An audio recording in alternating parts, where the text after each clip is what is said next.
Right here at home, the murder of a jogger in Queens has left a community on edge as the hunt for her killer continues. At around 10:30 at night, police officers were moving slowly through the thick reeds along the running trail in Spring Creek Park in Brooklyn. Then, suddenly, they heard a man scream. When the officers rushed closer, they saw a father standing over his daughter's body. Karina Vrono, a 30-year-old woman, was lying face down on the ground. Her athletic top and shorts had been pulled down. There were bruises on her face. Her teeth were broken, and her legs were covered in scratches. The officers tried to pull the father away from her body, but he wouldn't let go. He just kept repeating the same words over and over. "I have to take my daughter home." Just a few hours earlier, Karina had simply gone out for a run. She was an experienced runner and used to jog along that trail all the time with her father. But that day, he stayed home because of a back injury. Right before she left the house, she told him everything would be fine. 2 hours passed, and she never came back. When detectives began examining the crime scene, one thing became painfully clear. Karina had fought until the very end. At one point, she even bit her attacker so hard that she broke her own teeth. Investigators later found DNA under her fingernails. But when they ran it through the national database, it didn't match anyone. Which meant only one thing. Somewhere nearby, there was a man who had brutally attacked a woman in the middle of the day and then disappeared without a trace. But what investigators discovered later turned out to be far more horrifying than just a murder. DNA analysis revealed a terrifying secret, and when police finally found the killer, some of the officers said it was so disturbing that, it honestly gave them chills.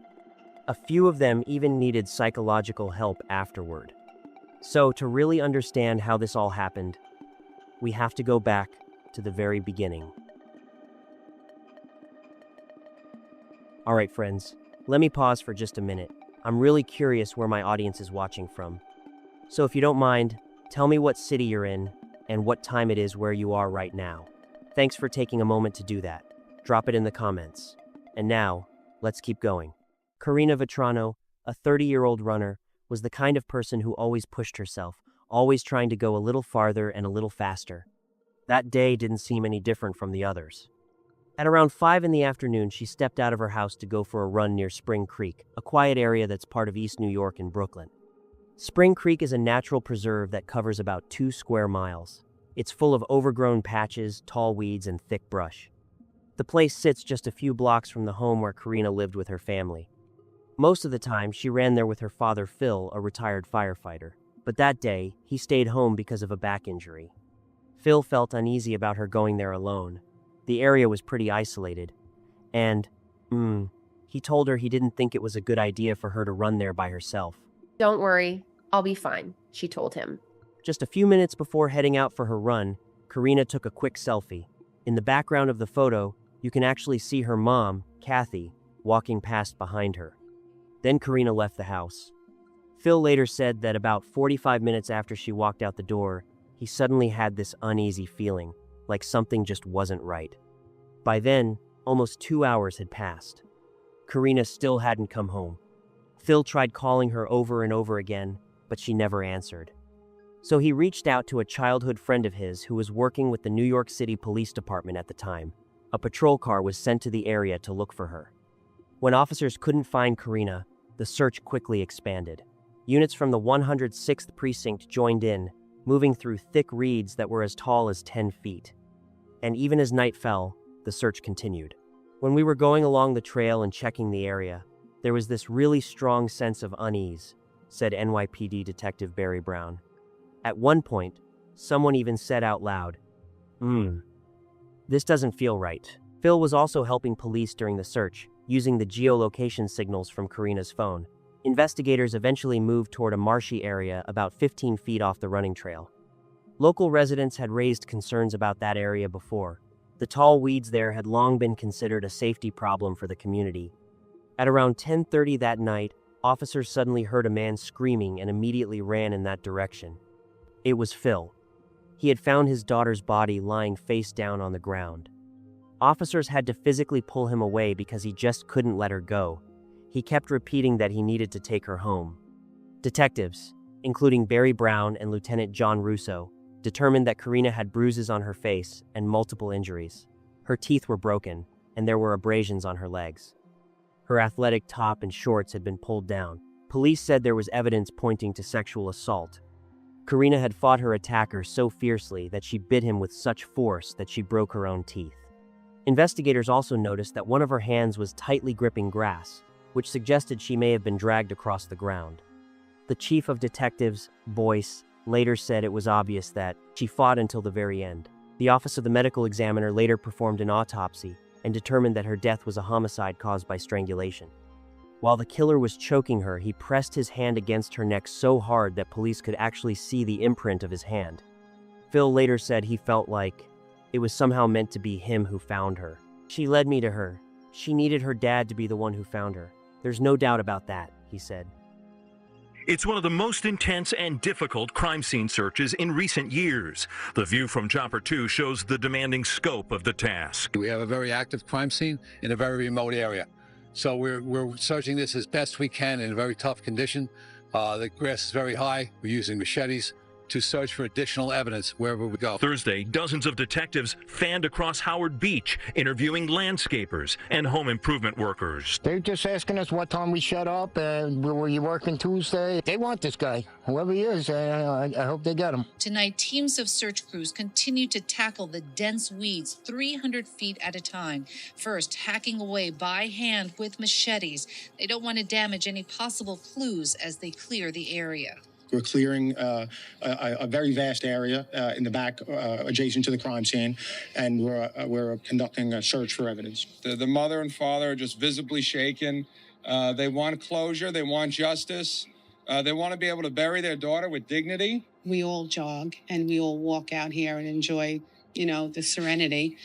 And now I'm afraid to go out. At his latest briefing, the chief of detectives calling this case, quote, a severe community threat and taking the following steps. A 6-month review of all Parks police activity in the area, collecting information from the police department's sex offender monitoring unit, and continuing with their cell phone tower investigation. But so far, just the possibility that the killer may not have been someone Karina Vetrano knew, well, it certainly leaves residents on edge. My concerns is that, if it's somebody that lives in the area, that he might do it again.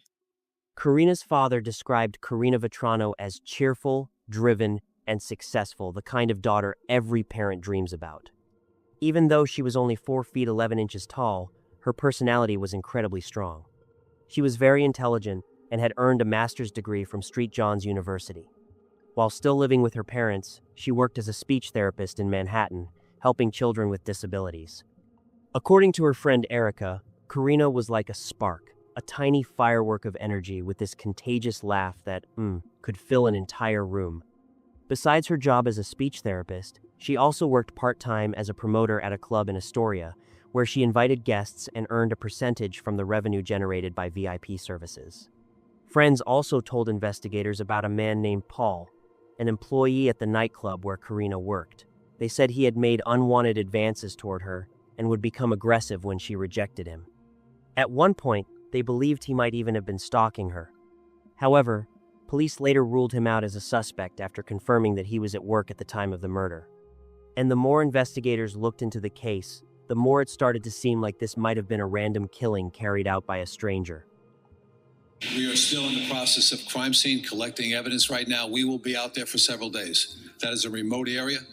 We have crime scenes set up there, and we plan to chop down just about every weed in that location until we satisfied that we got all the evidence. Now, we have a lot of forensic evidence acquired so far, but we're not getting a lot of Crime Stopper tips. We have 3, and they're all pretty generic.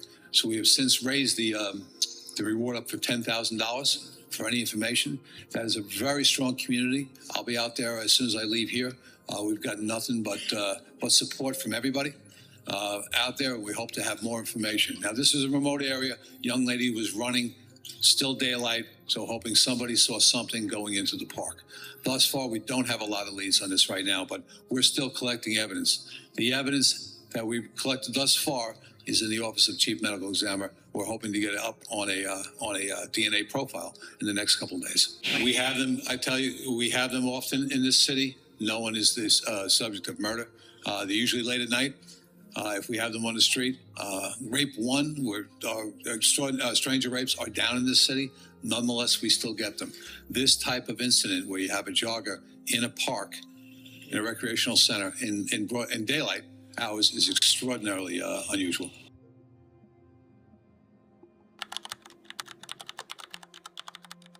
About 400 people came to Karina Vetrano's funeral. Among them were several members of the New York City Fire Department. She was full of life, Phil said during his farewell speech. She lived every single day like it was her last, putting as much life as she could into every minute. In just 30 short years, she accomplished more than some people do in an entire lifetime. And we weren't just father and daughter. We were, like, one and the same. She was a beautiful girl, young. I didn't know her, but it's sad. I'm going to address the coward. Whoever killed her daughter, Karina, for the first time since the brutal murder, the Vetranos spoke with reporters outside of their home. You know that my daughter was a force to be reckoned with. And I guarantee you that you will be reckoning with that force, not only for the rest of your pathetic life, but for the rest of eternity as you burn in hell. My daughter was a big believer of karma. And as you could see, she's magical. The whole world knows she's magical. And I guarantee you, you will pay forever. Justice will be served, okay? That's why we have the PD. That's why we have God. Justice will be served. Investigators were not able to recover usable DNA from the sexual assault evidence kit. However, they did manage to build a DNA profile using material found under Karina's fingernails, as well as on her cell phone, which was discovered just a few feet from her body. Her murder deeply shook the tight-knit community, and many people were living in fear, trying to understand what had happened. Thousands of people also donated money to a reward fund for information that could help identify the killer. Police contributed $25,000, the mayor's office added another $10,000, and the remaining funds were raised through GoFundMe. They're tracking everything down. But what we need for someone to say, hello, I know the guy. That's what we're looking for. If I wake up and there's nothing for me to do, that's when the bottom's going to drop out. So I have to stay involved every day in every way. Today it's this. This is keeping me alive today. A tractor with an industrial mower was brought to the crime scene, along with dozens of police officers from different units. Because the land where Karina's body was found was under federal ownership, the New York City Police Department asked the FBI for assistance. Federal agents supported the investigation by providing additional resources. They even used drones to survey the area from above. Police also said they checked a homeless encampment located more than 1 mile from the crime scene, but investigators eventually concluded it was likely not connected to the murder. They also questioned registered sex offenders who lived nearby, along with several people known to spend time living inside the park itself. To increase the resources dedicated to the investigation, the NYPD created a special task force. It included 2 detectives from each of the 8 units of Queens South. At the same time, officials had to address safety concerns inside the park. A federal officer explained that the large area where Karina was killed was only monitored around the perimeter, and even those checks were irregular throughout the day. The same officers were responsible for patrolling parts of Gateway National Park in Brooklyn and Queens, which also includes Spring Creek. This is a serious challenge for us. We've talked about it with the community before, and honestly, it's no secret, said the commander of the U.S. Park Police District. Investigators said that with no eyewitnesses, their most important lead was the DNA profile. That profile had already been checked, but at that moment it still hadn't produced a match in the national database. The CODIS database that we use for DNA was only created in 1998, so this person could have been in prison before that, explained Chief of Detectives Boyce. But it could also be someone younger, someone who's never been in prison at all. In a case like this, it was crucial to check whether anything similar had happened before. Early in the investigation, detectives in New York said they had been contacted by the Massachusetts State Police to see if there might be a connection between Karina's murder and the killing of Vanessa Marcotte, a 27-year-old Google account manager who was found dead in Princeton on August 7th. At the time, Vanessa lived in New York City, but she had traveled to Princeton to visit her mother. On August 7th, she went out for a run and never came back home. Later, her body was discovered in a wooded area about half a mile from her mother's house. Authorities in New York said they could not confirm any connection between the two cases. Still, they emphasized that investigators would continue checking every possible lead.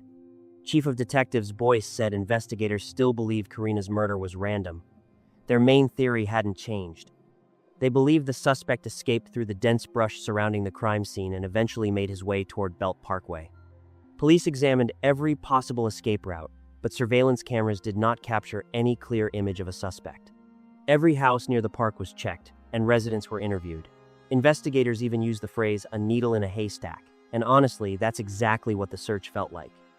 As the high-profile case continued to draw more public attention, a Verizon employee who had been working in Spring Creek Park on the day Karina was killed contacted the police. He told detectives that he had seen a man who seemed suspicious. The man was wearing a wool cap and was in the area around the same time investigators believed the attack had happened. Based on that description, a composite sketch was created and released to the public on August 31st. At a press conference, Chief Boyce says one particular thing stands out. And if you'll notice the dark wool hat, remember the day was August 2nd. It's a little unusual he's wearing a wool hat in the area there. And now a laser-sharp focus on this bike path where, unfortunately, there are no cameras. And finding this man, who police say is black, 5'10", between 35 and 45 years old, with a medium build. We have to speak to this person, so that's the only reason we're putting it out. After the composite sketch was released, a former NYPD supervisor contacted Robert Boyce. At the time, he was working as the head of security at a residential building in Brooklyn, and he said that one of the residents looked a lot like the man in the sketch. Police went to the apartment. The man, whose name was Kevin, refused to open the door at first. Officers stayed outside the building until he eventually came out. Kevin admitted that, yeah, there was some resemblance to the sketch, so he was taken to the station for questioning. Once there, he refused to provide a DNA sample. Detective Barry Brown later said that decision immediately caught everyone's attention in the room. Police eventually obtained his DNA using a discarded water bottle he had thrown away. But when the results came back, the analysis showed that Kevin's DNA did not match the profile connected to the crime scene. After that lead was ruled out, investigators were basically back at square one. Hoping to generate new information, Crime Watch Daily released surveillance footage showing Karina just a few hours before her murder. The video was recorded during what police described as her usual running route. Her family and investigators were both hoping it might reveal some kind of clue. Authorities said it was the last known image of Karina. Karina's loved ones also came together to retrace some of the last routes she was known to have taken.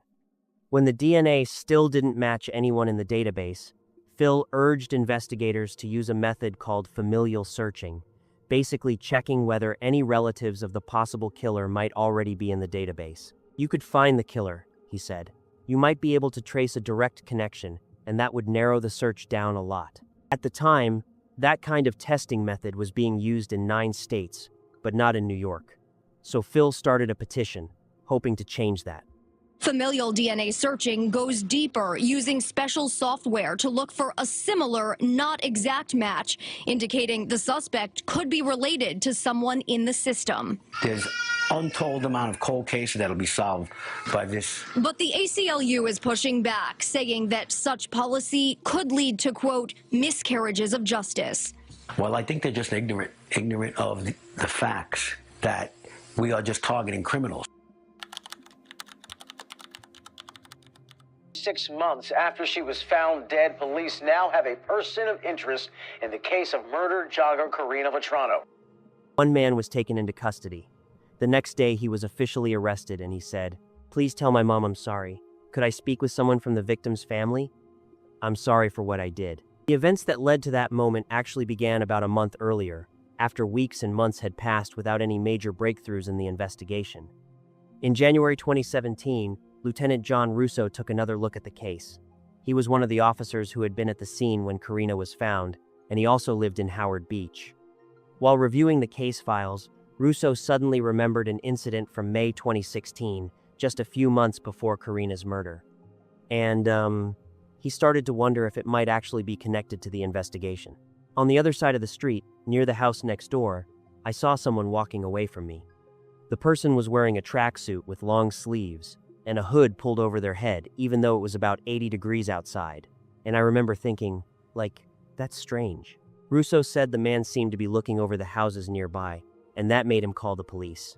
But by the time officers arrived, the person was already gone. The very next day, neighbors reported similar suspicious behavior. They said a man wearing a black and white tracksuit had walked onto several private properties. Later, Russo ran into the same man again and asked for his name. His name was Chanel Lewis. At the time, Russo figured that was probably the end of it and that their paths would never cross again. But in January, the memory came back to him. He had this strong feeling about it, like something just didn't sit right. So he started digging deeper into Chanel Lewis. He discovered that Lewis didn't have a criminal record, but he had received several summonses connected to the Brooklyn side of Spring Creek Park, across from the section of the preserve located in Queens. After that, Chief Boyce received a call from Russo. There was something in Lieutenant Russo's voice that made me think, this might actually be the one, Boyce said, so we jumped on it right away. When investigators began speaking with Chanel Lewis, he told officers he knew the area very well. According to him, he was mostly a loner with very few friends, and he often walked along the trails to listen to music and clear his head. While cooperating with detectives, he voluntarily provided a DNA sample. Officers also visited his former high school and discovered that his past appeared to be troubled and complicated. According to news reports, while he was still in school, he once told a teacher's aide that he wanted to stab his female classmates. "I want to stab all the girls." According to reports, he said that on May 17, 2011, when he was 15 years old. Sources also said that at one point he allegedly asked, "What would happen if I brought a knife to school?" Sources said the school notified the police, and he was taken into custody as a person with emotional disturbances. He was transported to Kings County Hospital Center for evaluation and later released. The following month, according to reports, school staff contacted law enforcement again after he allegedly cursed at a female student and threatened her and her family. He was once again taken to the hospital and later released. One tabloid article also claimed that he had been diagnosed with paranoid schizophrenia, but that information appears never to have been independently confirmed. During research into the case, that claim only appeared in an article from the New York Post. In September 2011, he was reportedly transferred to a private school for students with emotional and behavioral difficulties. Former classmates later said he was known as a loner and was often bullied at school. "They used to beat him all the time," one student said. "Even girls would pick on him and hit him. He didn't have any friends." Another former student said that sometimes he tried to fight back, but that didn't happen very often. One classmate who rode the school bus with him said many people made fun of him because of the way he dressed and the way he looked. At the same time, several former students said they never knew him as an aggressive or confrontational person.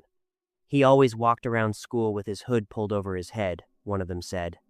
The executive director of Martin de Porres Schools later said that Chanel Lewis graduated in August 2015, and during his time there were no reports that he had threatened anyone. While he was at the school, there were no disciplinary records connected to him, and there were no other reports of threatening statements directed at other students, the director said in a statement. Chanel's father stood up for his son, but at the same time he pointed investigators to one important detail. He told detectives that his son couldn't have committed the crime because the day after the murder he had taken him to the hospital. Chanel was treated there for a hand injury. He said he had gotten it during a fight. After checking local hospitals, detectives managed to find the doctor who had treated him.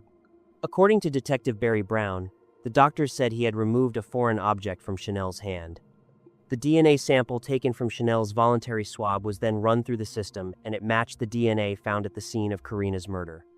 That foreign object removed from Chanel's hand was now believed to be a fragment of Karina's broken tooth, which had snapped off when she bit him. I'm Detective Deal.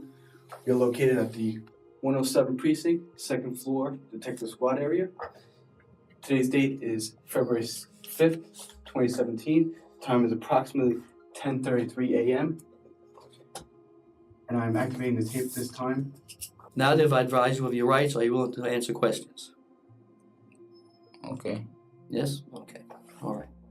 All right, Chanel, why don't we start with, I think it was a Tuesday evening on August 2nd, 2016. Do you remember that date and that evening? Mm-hmm. All right. And where were you at that time? I was in at the Gateway and Spring Creek Mall. Okay, by Gateway and Spring Creek Mall? Spring Creek Park. Park? Yeah. All right. Were you inside the park? Yeah. Okay. And was anyone with you, or were you by yourself? By myself. All right. About what time did you get to the park? About 5 o'clock. And were you on a trail or you in the grass? On the trail. Okay. Now, while you were in the park, did something happen? Yes. What happened while you were in the park? On the park, there was this girl jogging, and then I one thing led to another because some other situation. All right. Well, the girl that was jogging, was she by herself or with anybody else? By herself. And when you first saw her, where were you? Were you in the grass or were you on the trail? On the trail. All right.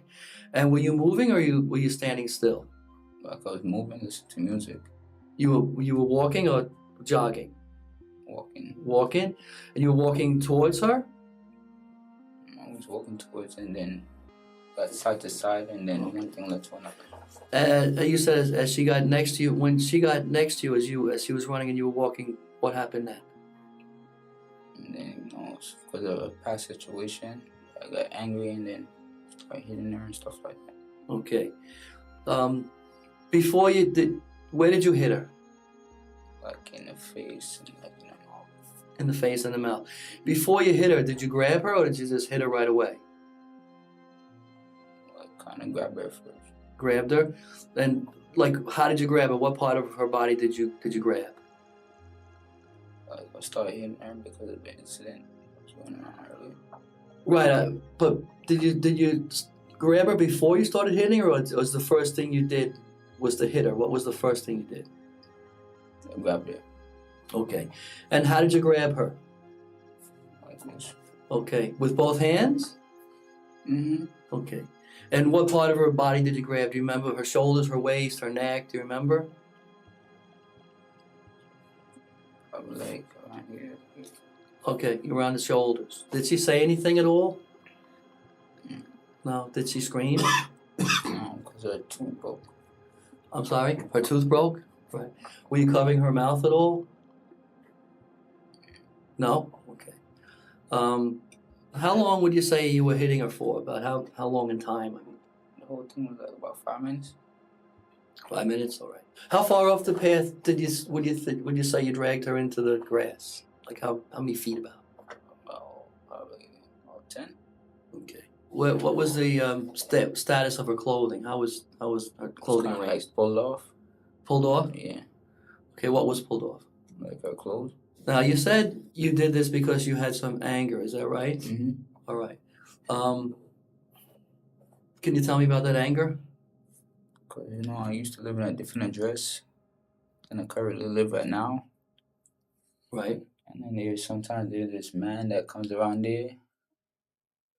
He play like loud music and carry a lot of friends around there. I didn't like it because I feel unsafe and comfortable. And I like my place private and peaceful. And usually I just... No, I know, Chanel, I know that, like last night, you really didn't want to talk about this, right? Last night. But today, it was okay. You wanted to talk about it, right? I know that you told Detective Brown you wanted to straighten your life out, right? Yes. Okay. And then Detective Brown said to wait until you came in the room to talk about it. That's right? Mm-hmm. And that's what you did, right? Yes. Okay. Chanel Lewis, who was 20 years old, was arrested and charged with second-degree murder. He was held without bail. Why'd you do it? Chanel! We were hiding out for 6 months. Come out. Look this way, look this way, look this way. Look this way. Look this way, right here, sir. After his arrest, Karina's family reached out to the public and asked for opinions on how the remaining money from the GoFundMe fund should be used. You all made donations, so you all deserve to have a voice, Phil wrote on the fundraising page. Later, Phil said he distributed nearly $300,000, including making a contribution to Archbishop Malloy High School to create a scholarship in Karina's honor. After that, Chanel Lewis was formally indicted by a grand jury on multiple charges. In total, there were 13 counts related to murder and sexual assault connected to the death of Karina Vrono. He was facing the possibility of life in prison without parole. Lewis pleaded not guilty. Tonight, Lewis's relatives say it's not possible. To the family, I'm sorry for their loss, but they have the wrong person. Richard Lewis is the suspect's father. He's a wonderful young man. Wonderful young man. My brother is a skinny, you saw him on the TV. He's a skinny guy who cannot kill such a strong girl because she's a strong person. He alone can never kill a person like that. Today, I would like to thank all those who have reached out and give their support for me and my family. I love my son. I support my son. I raised my son to be a God-fearing man and to respect life. My son is friendly, God-fearing, and would not hurt anybody. My son has a mental health problem and needs help. He's not a criminal and needs mental resources. Please respect my family privacy. Please respect my family privacy in this matter and allow my son to get help in due process. Karina's family spent a long time pushing for investigators to start using familial DNA searching in criminal cases. Then, in June 2017, the New York State Commission on Forensic Science agreed to allow that method to be used in investigations involving murder, rape, and certain other serious crimes. The decision was made despite objections from civil rights organizations, which argued that the practice could pull law-abiding people into criminal investigations simply because of their family connections. By the time the commission approved the policy, Chanel Lewis had already been arrested. So the decision didn't change anything for Karina's case, but it could affect future investigations. As mentioned earlier, investigators had also looked into a possible connection between Karina's murder and the killing of Vanessa Marcotte. Later, authorities determined that the two cases were not related. On April 15, 2017, officials announced that Angelo Colon Ortiz, who was 31 years old, had been arrested after DNA evidence linked him to Vanessa's case. He later pleaded guilty to second-degree murder and unarmed robbery, and on November 2, 2022, he was sentenced to life in prison. He will not be eligible for parole until 2067, when he will be 81 years old. November 2018. It was packed inside of the courtroom, filled with family and friends on both sides. As you mentioned, it was also very emotional. Karina Vrono's mother was inside of that courtroom. She held onto a cross most of the time, crying. Karina Vrono's accused killer, Chanel Lewis, obviously in the courtroom. His mother was there as well, and she held onto a Bible, also in tears most of the time. Now, opening statements got underway. Defense attorneys with the Legal Aid Society representing Lewis told jurors today Lewis is innocent. They have serious doubts about the evidence, adding there are no witnesses, and Lewis was coerced into confessing, and people are rushing to judgment. In his opening statement, Assistant District Attorney Brad Leventhal said, "They crossed paths by chance. She didn't provoke him. He saw her, and he killed her." Prosecutors said that Chanel didn't have a girlfriend, had very few social connections, and didn't have a job. They described him as someone who often carried a lot of anger. According to their theory, it was that anger that led to the attack, which they described as random. That day, he took out his anger on a beautiful young woman, a girl wearing a top, the prosecutor said. However, the defense pushed back against those claims. There won't be any eyewitnesses. No one is going to walk into this courtroom and say, "He did it," said defense attorney Jenny Chung. She also argued that the prosecution was trying to, force a square peg into a round hole.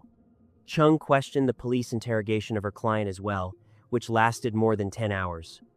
Procedures were shortened. The prosecution's evidence is incomplete, she said. The defense also claimed that the DNA evidence linking Chanel Lewis to the crime scene was unreliable. Attorney Robert Moeller argued that the crime scene had been compromised by multiple people, including Karina's father, and therefore could not be considered a fully reliable source of evidence. Lewis's lawyers also said the confession had been obtained improperly and should not have been used in court. According to them, he confessed only because he wanted to leave after waiting for hours. but the prosecution focused heavily on what he actually told police. He was angry, and he took that anger out on Karina Vetrano. Those are his own words. He is the man who strangled Karina Vetrano, the prosecutor said.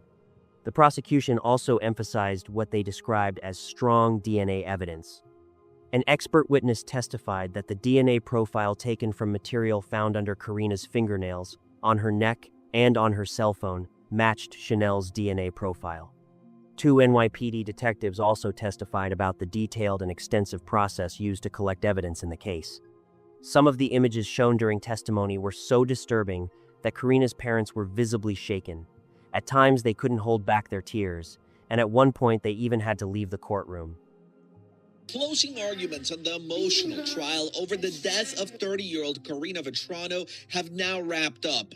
The prosecution painting the suspect, 22-year-old Chanel Lewis, as a frustrated, angry, and lonely young man who spotted Vetrano on an after-work jog at a park in Howard Beach and took out all his anger by taking her life. He was mad, and he took out his anger, and he took out his frustrations on Karina, grabbing her, throwing her to the ground, beating her, and strangling her until she was dead.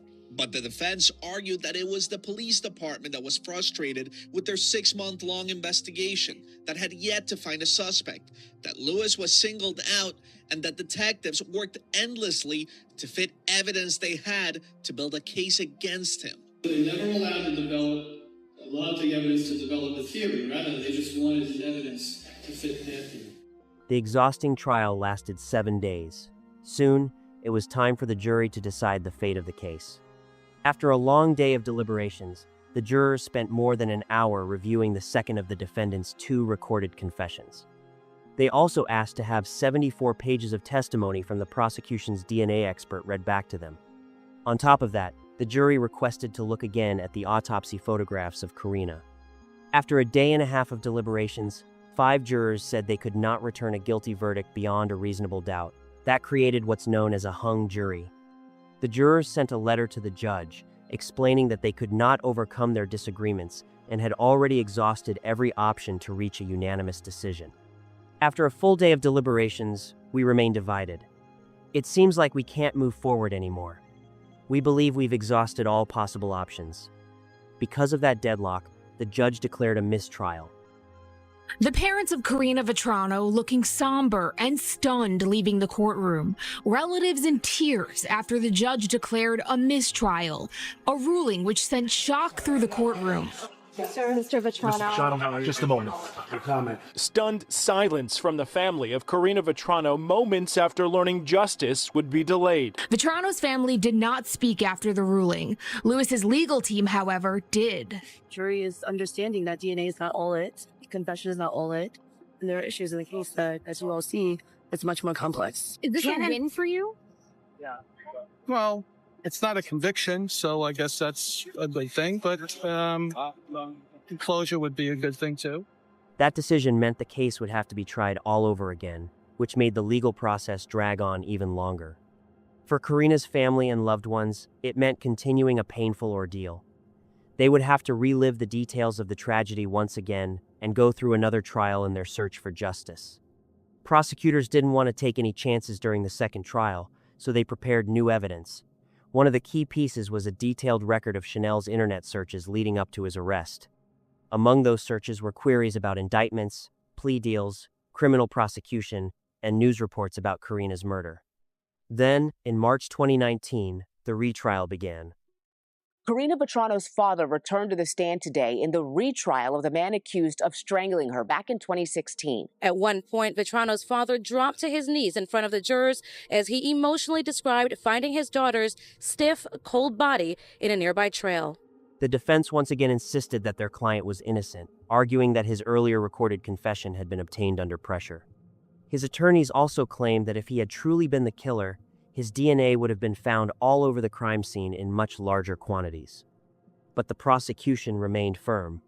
Prosecutors emphasized that the defendant's DNA matched the evidence, and they also pointed to the recorded confessions in which he admitted that he killed her. Then, just 1 day before the jury was supposed to begin deliberations in the retrial, the defense attorneys received an anonymous letter. It was supposedly written by an NYPD officer who expressed concerns about the investigation. The letter included several allegations about the early stages of the case. Among other things, it claimed that during the first strategy meetings, NYPD Chief Michael Kemper repeatedly said police were looking for 2 strong white men from Howard Beach. Sonny Hodgson, a senior legal correspondent for ABC News, reported that if the letter turned out to be genuine and the concerns described in it were accurate, it could potentially become grounds for an appeal.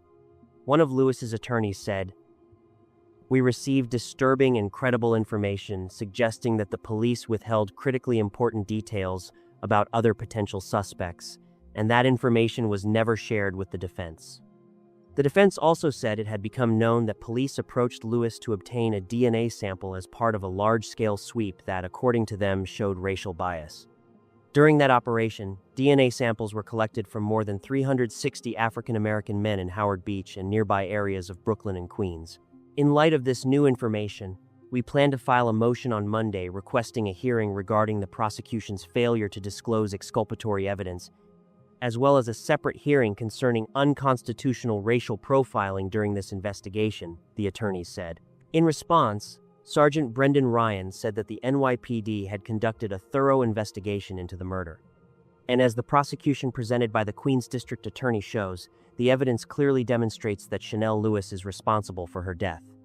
He also noted that numerous court hearings and 2 criminal trials, which took place over more than 2 years, had already carefully examined the issues raised in the anonymous letter.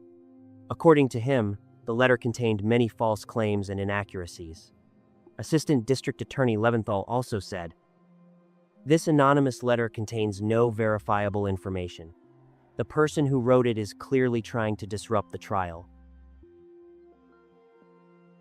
This morning, the judge denied a request from the defense asking for a hearing on this. After that, the case was handed over to the jury for deliberation. The importance of that moment was obvious. The first trial had already ended in a deadlock, with the jury unable to reach a verdict and the court declaring a mistrial. Neither side was treating the outcome with too much confidence or complacency. There was a lot at stake, not just for the prosecution and the defense, but also for Karina's family, who had already endured years of uncertainty. On April 1st, 2019, the verdict was finally announced. Inside the courtroom, everyone held their breath. We, the jury, find the defendant guilty.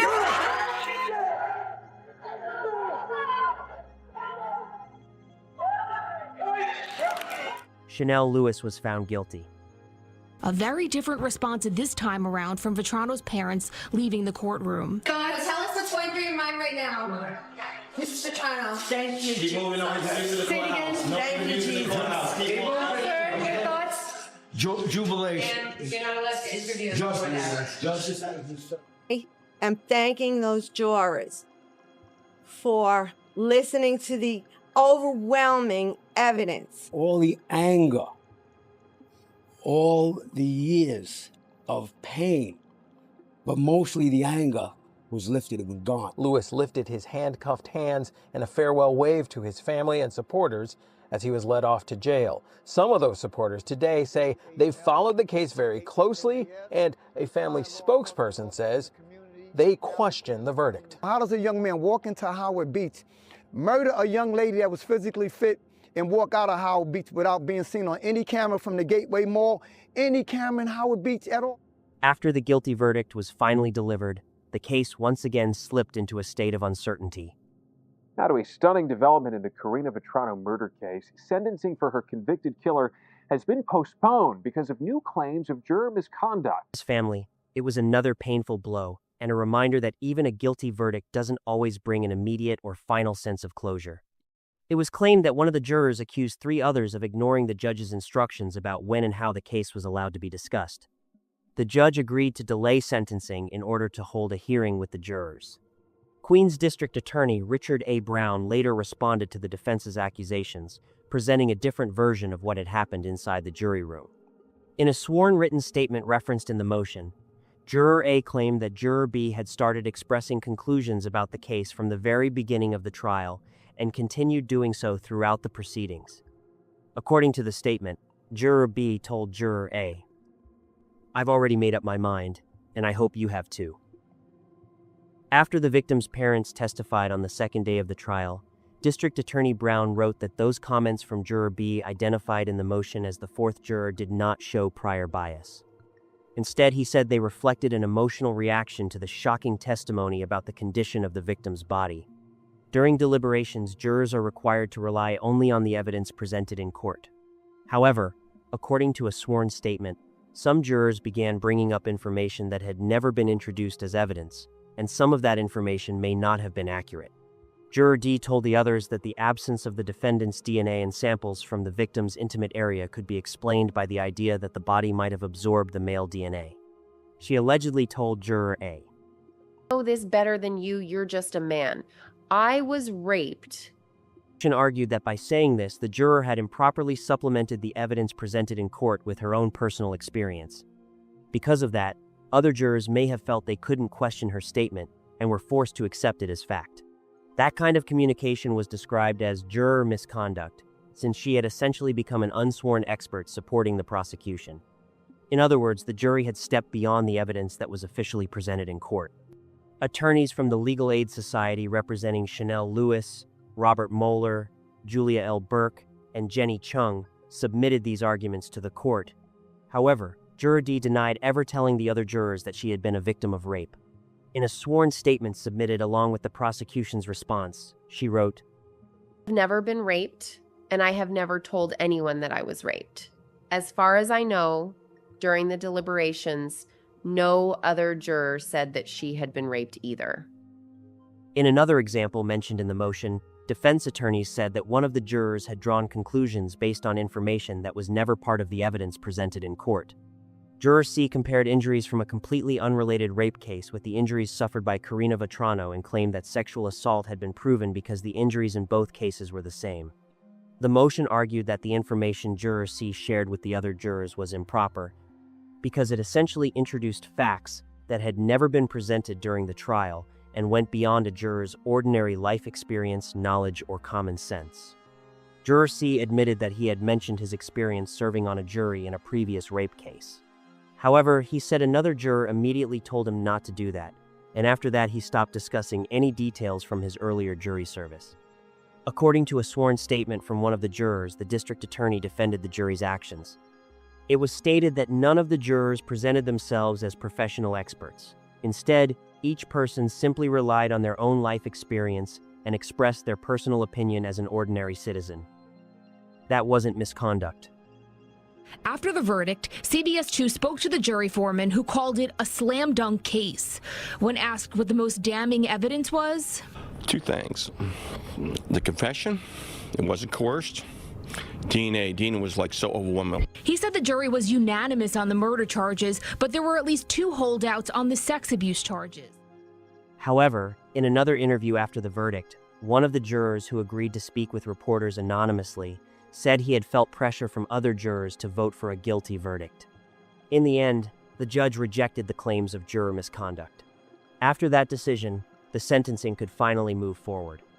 April 23, 2019. With respect to murdering the first degree, the sentence of this court is that you spend the rest of your natural life in jail without any possibility of parole. It's the moment the family of Karina Vetrano has been waiting more than 2.5 years for, giving passionate testimonies in the courtroom ahead of sentencing for Chanel Lewis, the man who will now serve life in prison for her death. There were no more Merry Christmases, no more Happy New Years, no more happy birthdays.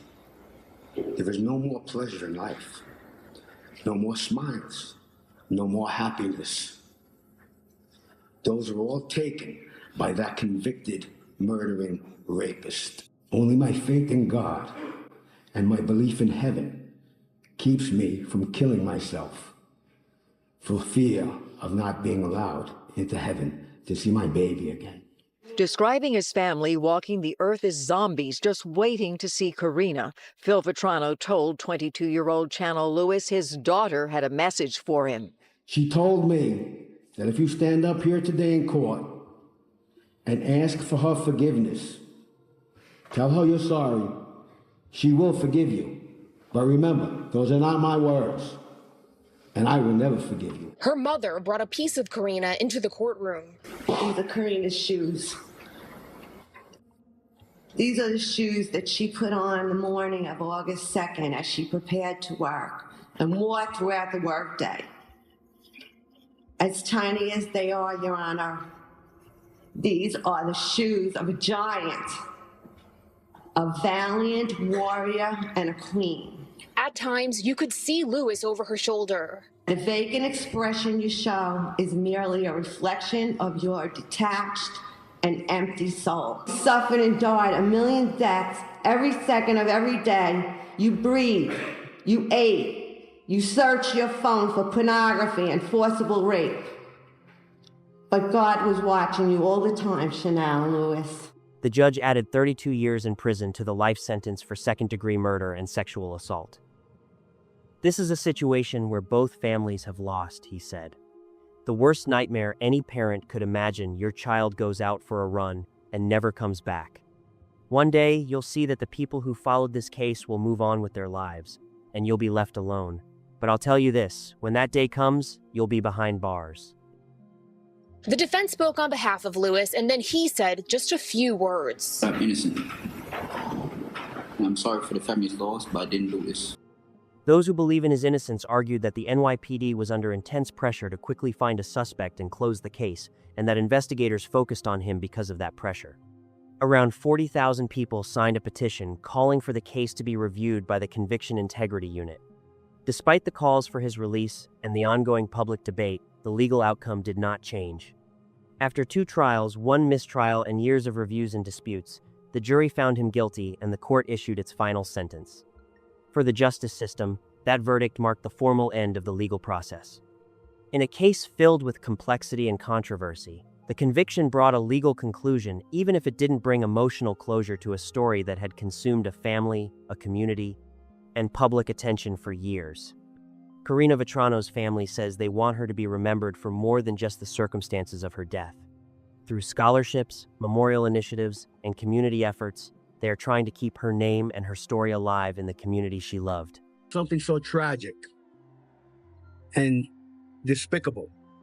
We have something good coming out of this. We have a scholarship. Amid all the legal battles, appeals, and public debates, one person often faded into the background: Karina Vetrano. Her life, not the legal fight that unfolded after her death, remained the true center of this story. And in the end, that's where this story returns.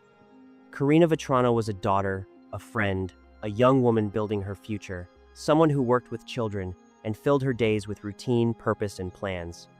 On an ordinary summer evening, she stepped out of her home to do something she had done countless times before. She went for a run, and she never came back. That simple, devastating reality became the heart of this case. How an ordinary moment can suddenly become irreversible, and how the loss of one life can leave a silence that a family, a community, and everyone who followed her story can feel for years. A memorial as beautiful as Karina Vetrano, tucked away in Spring Creek Park, where a butterfly made of stones, an angel, and candles sit. But perhaps the most important fixture of all, her father, who returns here every morning to remember his daughter. It's the only place I could go to get peace. And it might seem strange because right where I'm sitting is where I found her. But I think because it's the only place where I have any control. If she could be here today, or you could speak to her today, what would you say to her? I speak to her every day. Every single day I speak to her. And she speaks to us in volumes. Karina's father says her voice will always be heard, from the sound of the birds here to the writings on her blog. And they plan to find a way to get her work put into a book. How do you think Karina would want to be remembered? Just as she is. Just as everybody sees her. She's special, she was smart, she was beautiful, and she was destined for greater things. And she has achieved that. We don't know what the rest of our life is going to be like. But it's a good feeling to know that now we could move forward. I've been staying out of the way of law enforcement all this time. I thought I was doing the best thing by not coming down on law enforcement. And it's been too many years of no action. Nothing's been done. So I'm tired of waiting. I had the investigator over the case right now out of Scurry County.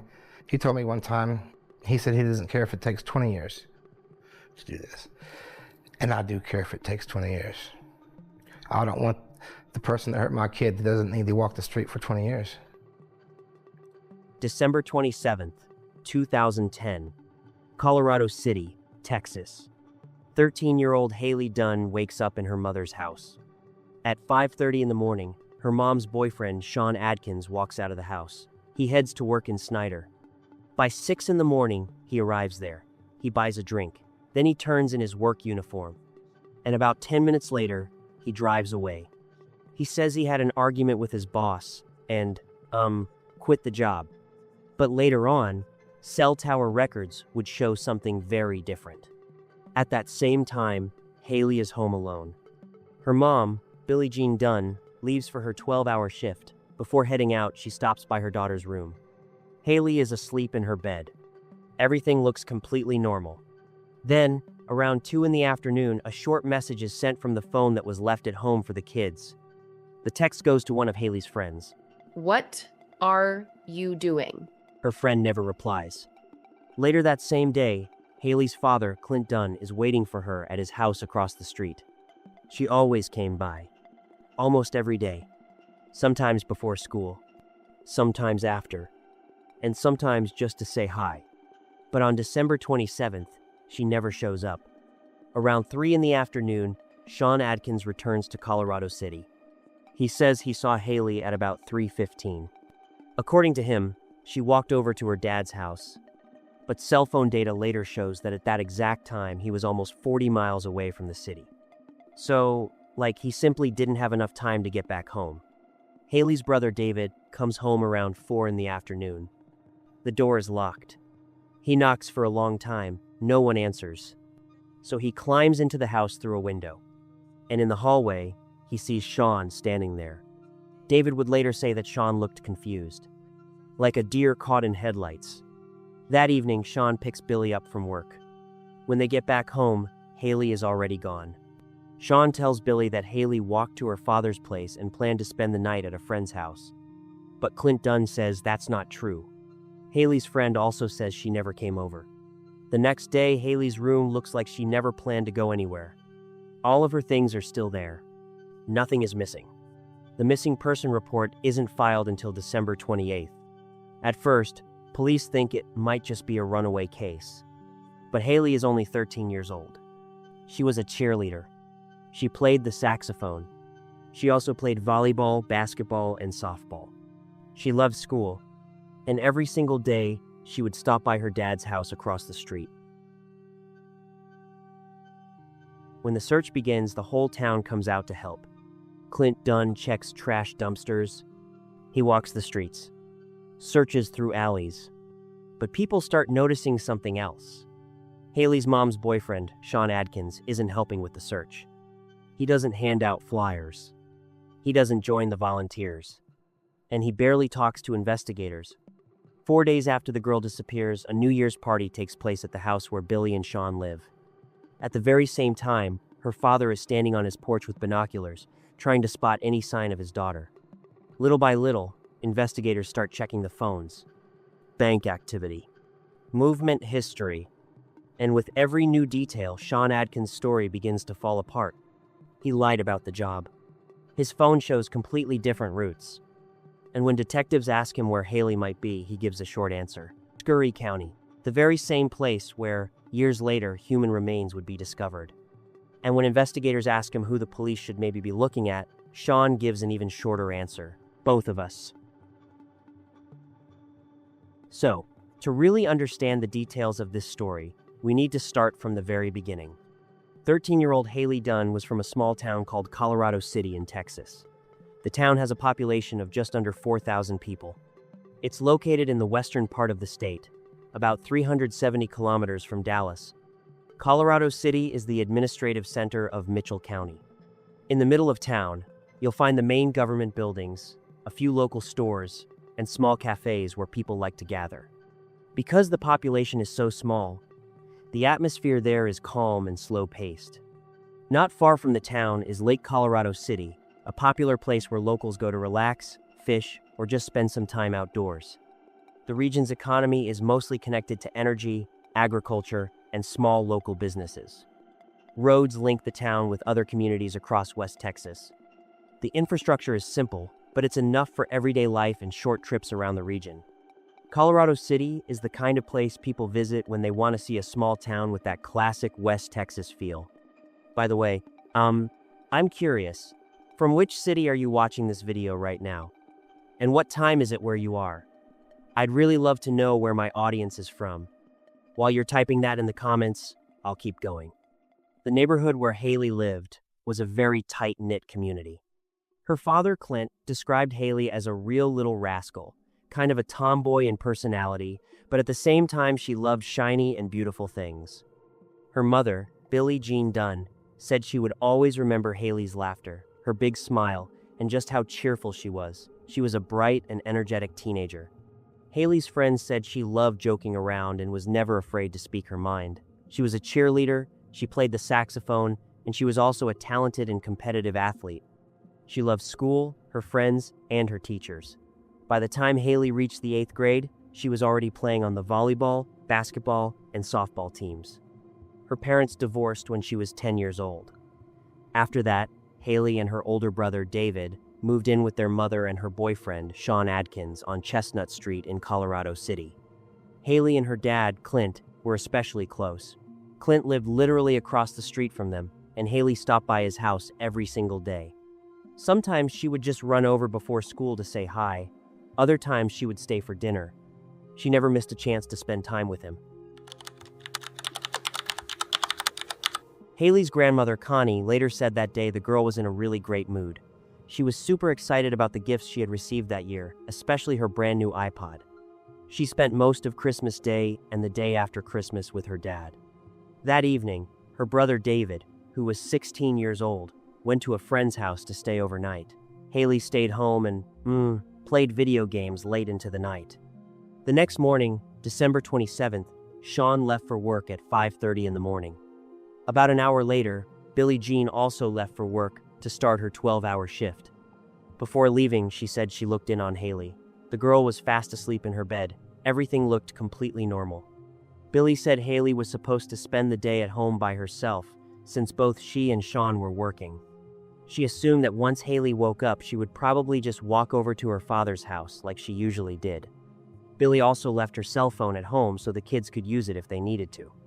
Sean arrived at work in Snyder around 6 in the morning. According to him, about 10 minutes after he got there, he had a serious argument with his boss and quit the job right on the spot. After that, he drove to his mother's house in Big Spring and later headed back toward Colorado City, arriving a little before 3 in the afternoon. Haley's father, Clint, was used to seeing his daughter every single day, but on December 27th, Haley never knocked on his door, and he didn't hear from her the entire day. Then, around 2 in the afternoon, a text message was sent from the phone that had been left at the house. The message was sent to one of Haley's friends. What are you doing? That friend never replied. Later that same evening, Sean picked Billie up from work. Billie said that when she got home, she realized Haley wasn't in the house. She asked Sean if he had seen her. He said that Haley had left the house on foot, walked over to her father's place, and then supposedly planned to spend the night at her friend Mary Beth's house. But Clint later confirmed that this simply wasn't true. And then I came home around, I guess 3 o'clock I got there, and Haley was there watching TV in the living room, and I went to me and Billie's bedroom, and she came in there and told me that she was going to her father's house and that she was staying the night with a friend, and then she left. And then I was there by myself for maybe an hour at the most, and then David and a friend came over, and they went to his room, and they were playing video games and so forth. And Billie called me and told me that that her relief got there and that she's going to get to leave a little early. So I was up there at the hospital in Snyder around 6 o'clock to pick her up, and then we came back. And then we went to bed shortly after that. And this whole time you were thinking Haley was at a friend's house? Yes. About what time did she say she was leaving now? What time Haley was leaving? Mm-hmm. I guess it was sometime in between 3 and 3:30 when she said she was leaving. It was like shortly after I got there. I'm not real sure about a time. Does she normally call and check in every so often, or is it normal to not hear from her for so long? It's pretty normal for her just to not call, because she usually does that though, because she does stay the night at a friend's house. She'll be back the next morning. The next morning came and went, but Haley still didn't come home. Billy decided to call Mary Beth's parents. They confirmed they hadn't seen Haley at all, and she definitely had not spent the night at their house. Nothing was missing from Haley's room. In fact, the things someone would normally take if they planned to stay overnight somewhere were all still right where they belonged. Billy started going door to door, asking people if they had seen her daughter, but nobody knew anything. She later said she was scared. Maybe someone had driven by and abducted the girl while she was walking to the store. She also wondered if Haley might have been in a bad mood that day and just stormed out of the house, like slamming the door behind her. A missing person report was finally filed during the afternoon of December 28th. At first, investigators classified Haley's disappearance as a runaway case, but a little later, the case was reclassified as a missing child investigation. That decision would later bring serious criticism toward the police. The community quickly came together to support the family and started actively helping with the search for Haley. The media also picked up the story very fast. Clint was absolutely devastated by his daughter's disappearance. He spent every waking moment searching for her. He checked dumpsters, walked the streets and alleys, and looked anywhere he could possibly imagine. People later said they didn't see the same level of concern from Billy and Sean. When the search began expanding into wider and more remote areas, reporters noted that Billy didn't want to participate in those searches. Billy herself explained that she was willing to hand out flyers and talk to the media, but she couldn't search in woods or open fields because it made her think that people were looking for her daughter's body. Those searches in the more remote areas were also incredibly difficult for Clint. But Billy's boyfriend, Sean, didn't even hand out flyers, let alone join the searches. He mostly stayed away from both the search efforts and the investigation itself. Many people were questioned during the investigation. All registered sex offenders in the area were also checked, but each of them was quickly ruled out as a suspect. On Wednesday, December 29th, searches were carried out at the homes of Clint and Billy. And the very next day, the National Center for Missing and Exploited Children joined the case. Search dogs were able to pick up Haley's scent near her home. The trail led them to a nearby motel. However, motel staff said they didn't remember seeing Haley, and she also didn't appear on any of the surveillance cameras. All 24 rooms in the building were carefully searched, but no evidence was found that Haley had ever been there. Billy and Sean held a New Year's Eve party on December 31st, just 4 days after Haley was reported missing. A lot of people were confused by the timing of that celebration. Billy later said she didn't even realize it was New Year's Eve, and that friends and relatives had simply come over to support her. But Clint saw things very differently. He said that he was standing on his porch with binoculars, searching for his daughter, while at the same time watching Billy and Sean celebrating and partying late into the night. "I just don't understand how someone can celebrate New Year's when their daughter is missing. That should be the last thing on your mind when your child is gone." When the new year arrived, the close-knit community welcomed it with a heavy and somber mood. There was still no sign of Haley Dunn. No messages, no confirmed sightings, nothing. The long and exhausting search just kept going. Well, Lane and Victor, we're going into day 9 in the search for Haley Dunn, and there's still no sign of her. When I visited with the Dunn family this morning, I saw Texas Rangers scouring through Haley's room. If we take a look over here, this is the window to her bedroom. Now, Texas Rangers, I'm told, have not found anything and no sign of foul play or any sign of her packing her bags and running away from home at this time. More than a week later, and still no sign of Haley. Her mother says it's frustrating, but she remains hopeful. But I have to do nothing but hope that she left by herself and that she's going to come back to me, because if I don't cling on to that hope, I don't have anything. Now, local authorities tell me they're following several tips at this time. Several agencies have stepped in, and the reward once again is $25,000 for tips that lead to Haley Dunn. On January 4th, 2011, the Texas Rangers and the FBI joined the investigation into Haley's disappearance. More than 100 billboards with Haley's photo and information about her were put up across Texas and even in other states. The case gained even more attention after Nancy Grace talked about it on her show and interviewed Billie Jean Dunn. That moment pushed the story to a whole new national level. Haley's case was on national television, and Nancy Grace seemed to be a little hard on you. What was that like, hearing her question Billy like that? I heard about it. I wasn't there when Billy was getting interviewed by her. I was talking to the Texas Rangers, but I heard about it, and it's frustrating, what she said about me, but it really doesn't bother me because, my main focus is just Haley, because we just want her to come home safe. Does it hurt to think people would point fingers at you, the person who cares about her? Yeah, it hurts. It does. Describe to me the relationship between you and Haley. It's really good relationship, and I love her with all my heart, and I believe she loves me with all her heart, and we get along just fine. See, is there anything else you want people to know about you and your relationship with the family at all? Because it seems like a lot of people are buzzing on the internet about it. Yeah, as far as me, Haley, and Billy and David, we all get along just fine. And I would never do nothing to that little girl. I love her with all my heart. And I just wish for her a safe return. The next day, on January 5th, Billy asked Sean to leave the house. That actually wasn't unusual, because the two of them argued pretty often and then usually made up a few days later. But now, as the investigation started going deeper, new details about Haley's home life began to surface.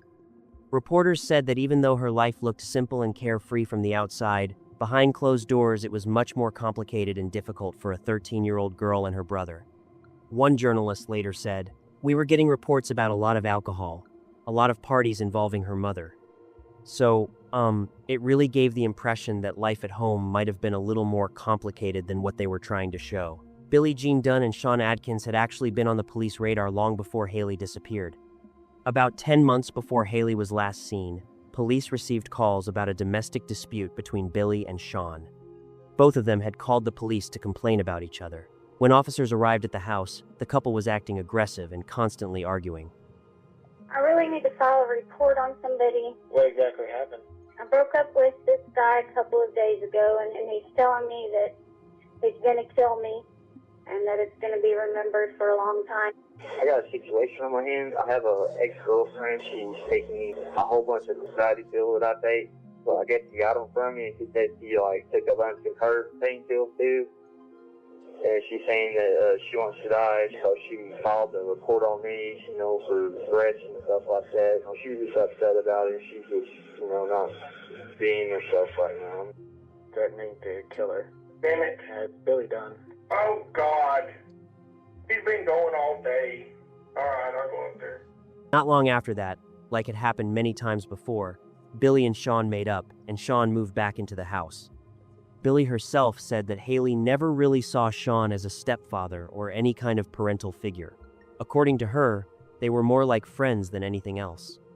But people who were close to Haley told a very different story. They said the girl actually didn't like Sean at all and was afraid of him. Haley used to tell me about the man. What kind of things? She didn't like him. She didn't trust him. She was afraid of him. I don't want to be here right now. I'm going to be here with you because I don't feel right with my stepdad. She also told her grandmother, Connie, that many nights she would see Sean's shadow near the door of her bedroom. Sometimes it was in the middle of the night, and she was really scared that he might walk into her room while she was sleeping. Detectives later asked both Billy and Sean to take polygraph tests. But they both had to take the test again, because during the first attempt they were under the influence of drugs. Billy said those were just anxiety medications that had been prescribed by her doctor. Sean Adkins, meanwhile, walked out of the test at least 2 times. During a third attempt, he only completed the first stage. He claimed it felt like a witch hunt and said investigators were trying to force him to confess to something he didn't do. But he still gave detectives one answer. When they asked him where he believed Haley might be, Sean said, "In Scurry County." And when investigators asked him who the police should be paying attention to, who he personally considered a suspect, he simply answered, "Both of us." The test showed that those 2 answers were truthful, but he refused to explain anything further and then, walked out again without completing the second stage of the test. The results of Billy's second polygraph and the first stage of Sean's test showed signs of deception on several questions. I want to thank everyone for coming this afternoon and giving me an opportunity to make a statement. First, I want to speak directly to Haley in case she's listening. Wherever you are, Haley, I'm looking for you. Hundreds of people are looking for you. We all want you home safe. I just want to see and touch your beautiful face. I really love you. I desperately need you home. And there's not a minute goes by I'm not praying for you or crying, wishing you were in my living room. I can't handle not knowing where you are or if you're safe. You're the most beautiful girl I've ever laid my eyes on, and I'm very proud that God chose me to be your mother. Next, I want to say if someone out there has Haley, please let her go. Just turn her loose, drop her off at a church, a school, police station, anywhere that she can get to a phone and call police or call her family. I've been flat out called a liar by some people. Others speculate on my possible involvement in Haley's disappearance or wonder if I'm covering up for somebody. Some people accuse me of withholding information and not cooperating with law enforcement. These things are not true, but I now feel that I have to defend myself from ridiculous accusations, slander, or defamation of character. Over the next few months, memorial gatherings and search efforts continued in Colorado City. But volunteers often had to pause the searches for several weeks because of extremely cold weather and freezing temperatures. After that, the Colorado City Police Department held a press conference. They announced that the investigation was now being treated as if Haley might have been taken against her will or possibly killed. Early in the investigation, detectives analyzed the cell phone records and bank activity of Sean Adkins and Billie Jean Dunn. They also looked into Sean's previous workplace. And that's when something important came up. It turned out that Sean had not actually been fired from his job. His supervisor told investigators that on December 27th at 6 in the morning, Sean arrived at work, bought a drink, turned in his uniform, and immediately quit. By 6:10, he had already left. Later, Sean admitted that he lied about being fired because he didn't want to get into an argument with Billie Jean. Sean told detectives that after leaving Snyder, he drove straight to his mother's house in Big Spring to use her computer and apply for unemployment benefits. But cell phone records showed that this story simply didn't add up. Between 6:35 and 6:56 in the morning, Sean's phone connected to a cell tower in Colorado City, which is almost 50 miles away from Big Spring. The data did show that he was in Big Spring, but only between 9:38 in the morning and 2:40 in the afternoon. Additional cell tower signals also showed that Sean was in the area of Scurry County that same day. Sean told police that after visiting his mother's house, he returned to Colorado City around 3 in the afternoon and last saw Haley at about 3:15, right before she supposedly walked to her father's house. But other cell phone data confirmed that Sean was still in Big Spring at 2:40 in the afternoon. That meant he would have had only about 20 minutes to travel 40 miles, which is basically impossible. Haley's brother David later said that when he came home on December 27th, around 4 in the afternoon, he found the door locked. After knocking for a long time and trying to get inside, he eventually climbed into the house through a window. David saw Sean standing in the hallway, looking confused, like a deer caught in headlights. In an official statement, Haley's uncle later mentioned a conversation he had with Sean after the girl disappeared. The uncle said he couldn't believe that someone would actually want to hurt a child. And Sean responded, "It's like killing a deer." Bank records later showed that after Sean picked Billy up from work at around 6 in the evening, the two of them stopped at 2 different ATMs. There, Billy withdrew a total of $140. At first, Billy told police the money was for groceries and gas. But later, investigators discovered that the couple actually used that money to buy drugs. Because there were suspicions that Billy and Sean might have been using drugs inside the house where the children were living, detectives decided to take a much closer look at the home. During the search, investigators found something unusual. Billy and Sean had printed out hundreds of articles from the internet. All of those materials were about serial killers, sexual sadism, and murders involving family members. Billy later said that this was just their personal interest and that a lot of people are fascinated by true crime. On January 12, 2011, it became known that Sean was officially being considered a person of interest in the case. He denied having anything to do with Haley's disappearance. After that, David was removed from the home by Child Protective Services. Then, on February 24th, authorities made a shocking discovery. On a USB flash drive found in Billy's house, and also on a computer at Sean's mother's home, investigators discovered more than 100,000 images of child pornography. A laptop that had been stored at the police station was also taken into evidence. Haley's father, Clint, later said that Sean's stepfather came to the police station demanding that Sean's laptop be returned. And, unbelievably, it actually was returned to him. Despite these discoveries, no arrests were made. However, the materials were sent to a grand jury for review. Sheriff Tom later said, "In each of these situations, there was more than one person living in the house. So, we have to determine and confirm exactly who is responsible." On March 17, 2011, law enforcement officers went to the house where Billy and Sean were living to speak with Sean. Billy told them he wasn't there, but when officers entered the house with a warrant, they discovered that he was actually hiding inside.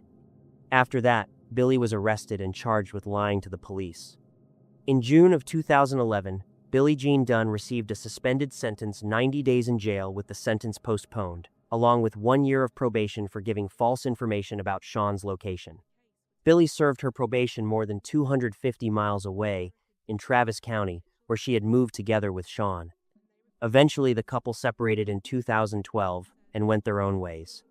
Billie Jean later said that over time she began to believe Sean might actually be involved in her daughter's disappearance, especially after it became known that not only local police, but also the FBI considered him a person of interest in the case. As time went on, the searches for Haley slowly began to fade. After each memorial gathering, new tips and theories would come in, but sooner or later the investigation would hit another dead end. Another year passed, and there was still no progress in Haley's case. But on March 16, 2013, a hiker discovered human remains about 20 miles from Colorado City near Lake J.B. Thomas in Scurry County. 2013, local authorities were notified of human remains located near Lake J.B. Thomas in southwest Scurry County. The remains were sent to the University of North Texas Center for Human Identification for DNA analysis. On April 26, 2013, the Scurry County District Attorney's Office received written confirmation that the remains have been positively identified as those of Haley Dunn. Authorities never officially confirmed the exact cause of death. However, Clint later said that investigators told him the most likely cause was blunt force trauma to the head.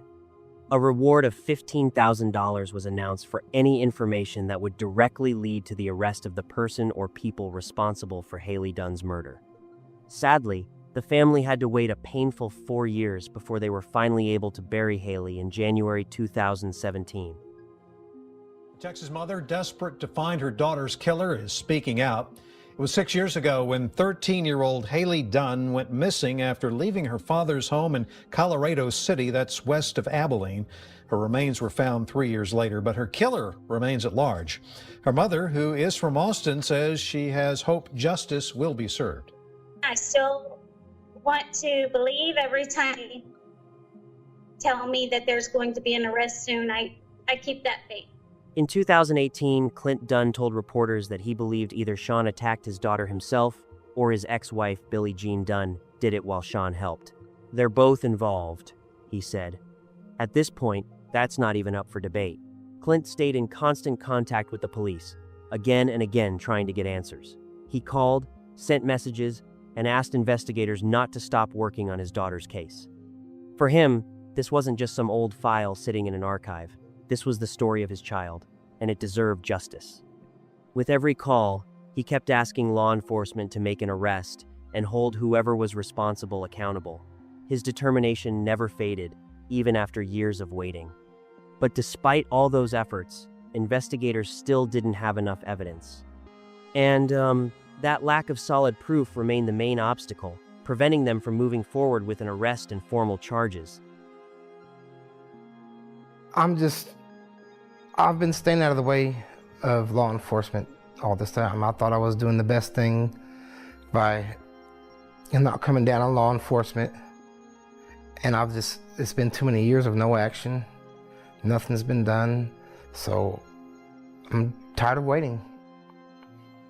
I had the investigator over the case right now out of Scurry County. He told me one time, he said he doesn't care if it takes 20 years to do this. And I do care if it takes 20 years. I don't want the person that hurt my kid that doesn't need to walk the street for 20 years. You think that person is still out there somewhere? Yeah. I think he's here in this town. Big Spring, Texas. You think he's in Big Spring? Mm-hmm. I know he was 2 months ago. You have somebody in mind? Sean Atkins. You think it's Sean Atkins, the only named suspect? Yep. And I think that Billie Jean knows something. She said too many lies. She's avoided too much. And she knows more than what she said. For years, Clint Dunn kept posting on social media about his daughter's case, refusing to let it be forgotten. He wrote about Haley again and again, reminding people of her story and asking for help. Eventually, those posts caught the attention of an anonymous person. According to reports, that person remembered finding several items back in late spring or early summer of 2011. Later, it turned out those items had belonged to Haley Dunn. At the time, that person was just a regular high school student. They didn't know anything about Haley, had never heard about her disappearance, and didn't connect the items to any tragedy. To them, it simply looked like a random find that didn't seem important. Because of that, they never contacted the authorities or reported the items to the police. At that moment, they had no reason to believe those things could be connected to a serious crime. Years went by.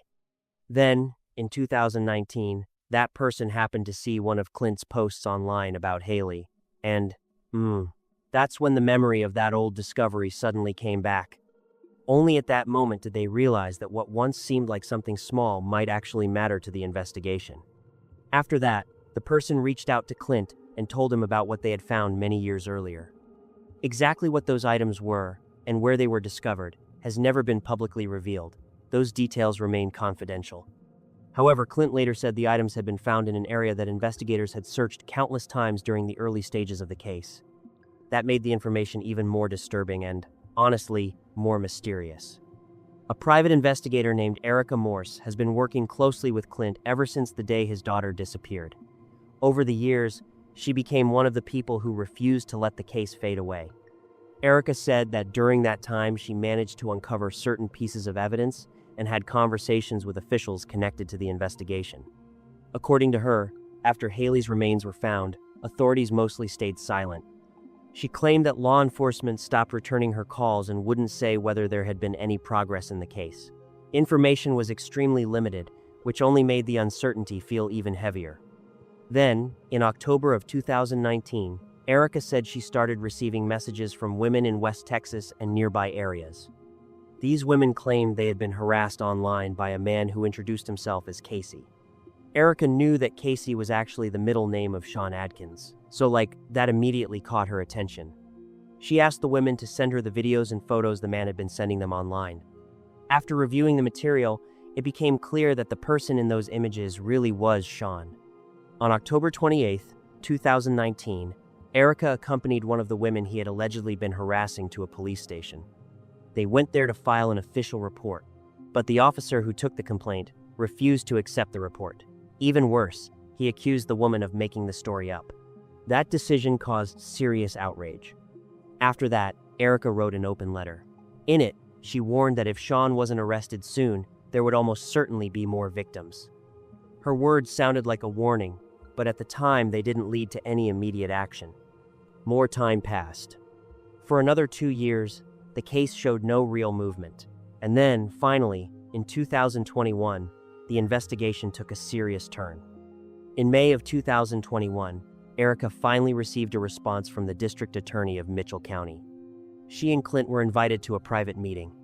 Erica later said that during that meeting they were told, "We were assured that sometime in June, Haley's killer would be arrested." And then, more than 10 years after Haley Dunn was first reported missing, the case finally took an important step forward. Over those years, there had been so much painful waiting, So much uncertainty, and so many questions that seemed to have no answers.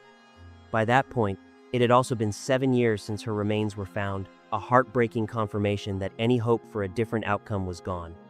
But even after that, justice still remained out of reach for a long time. And only now, after all those years, after a long investigation and new developments in the case, an arrest finally happened. Reaction from Colorado City tonight is emotional and also getting straight to the point. Sean Adkins is sitting in the Mitchell County Jail tonight, charged for the murder of 13-year-old Haley Dunn. She first went missing over 10 years ago.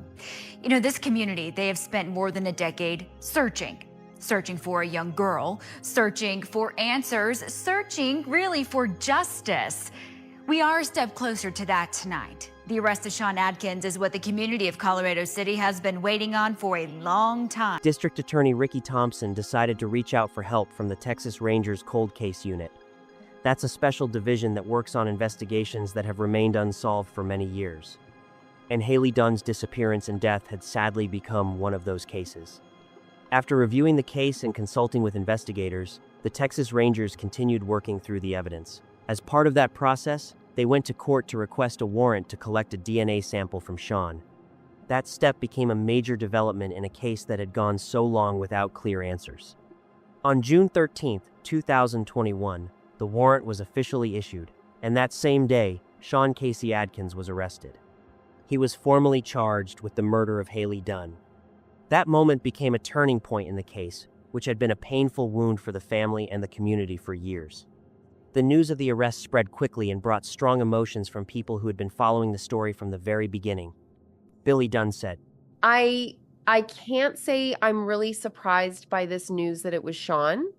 Of course, I wish I could believe it wasn't him because I stayed with him after she disappeared, after Haley went missing.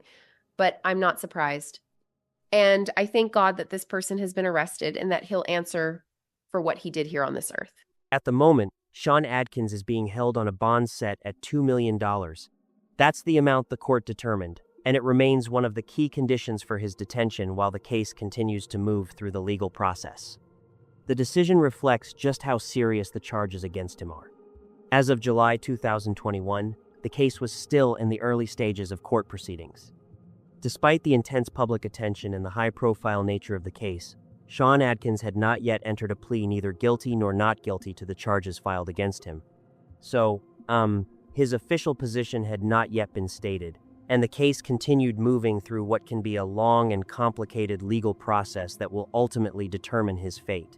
After Sean was arrested, private investigator Erica Morse publicly spoke about the role Haley's father, Clint, played in the case.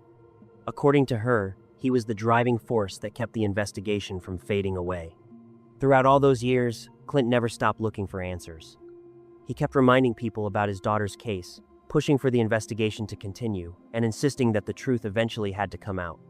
Erica Morse said that his determination and persistence helped keep attention on the story, even when the years slowly pushed it out of the headlines. She added that Clint became an example for parents everywhere who are fighting for justice for their children. An example of how a parent's love and dedication can turn into the kind of force that keeps an investigation moving forward.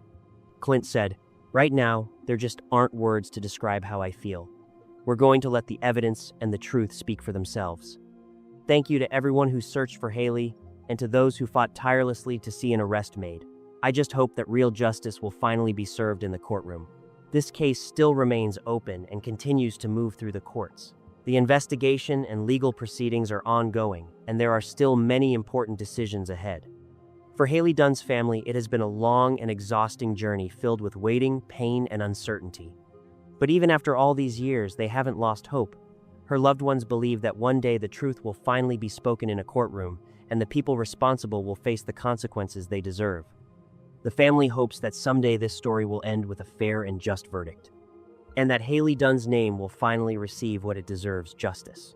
The door to apartment number 200 wasn't locked. Relto Robinson pushed it open and immediately froze. Right there in front of him was blood on the floor.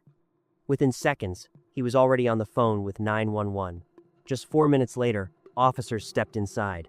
23-year-old Kayla Hodgson was lying on her back right near the entrance. All around her were shards of broken glass. Under her body was a hookah hose. Blood was on the walls, on the floor, even in the kitchen. This wasn't a quick attack. You could tell there had been a struggle. Blood was found in multiple rooms. Some surfaces looked like someone had tried to wipe them down.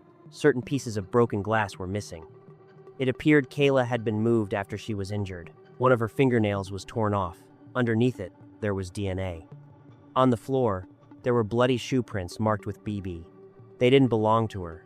Those prints led outside, down the stairs, all the way to the parking lot. Whoever left the apartment didn't rush, and it seems they had enough time to get rid of at least some of the evidence. That same night, a neighbor woke up to knocking on her door. When she opened it, there was a woman standing there, dressed in black and wearing a mask. Surveillance cameras caught her. And just minutes later, they recorded what appeared to be the same person again, this time in different clothes, carrying a box.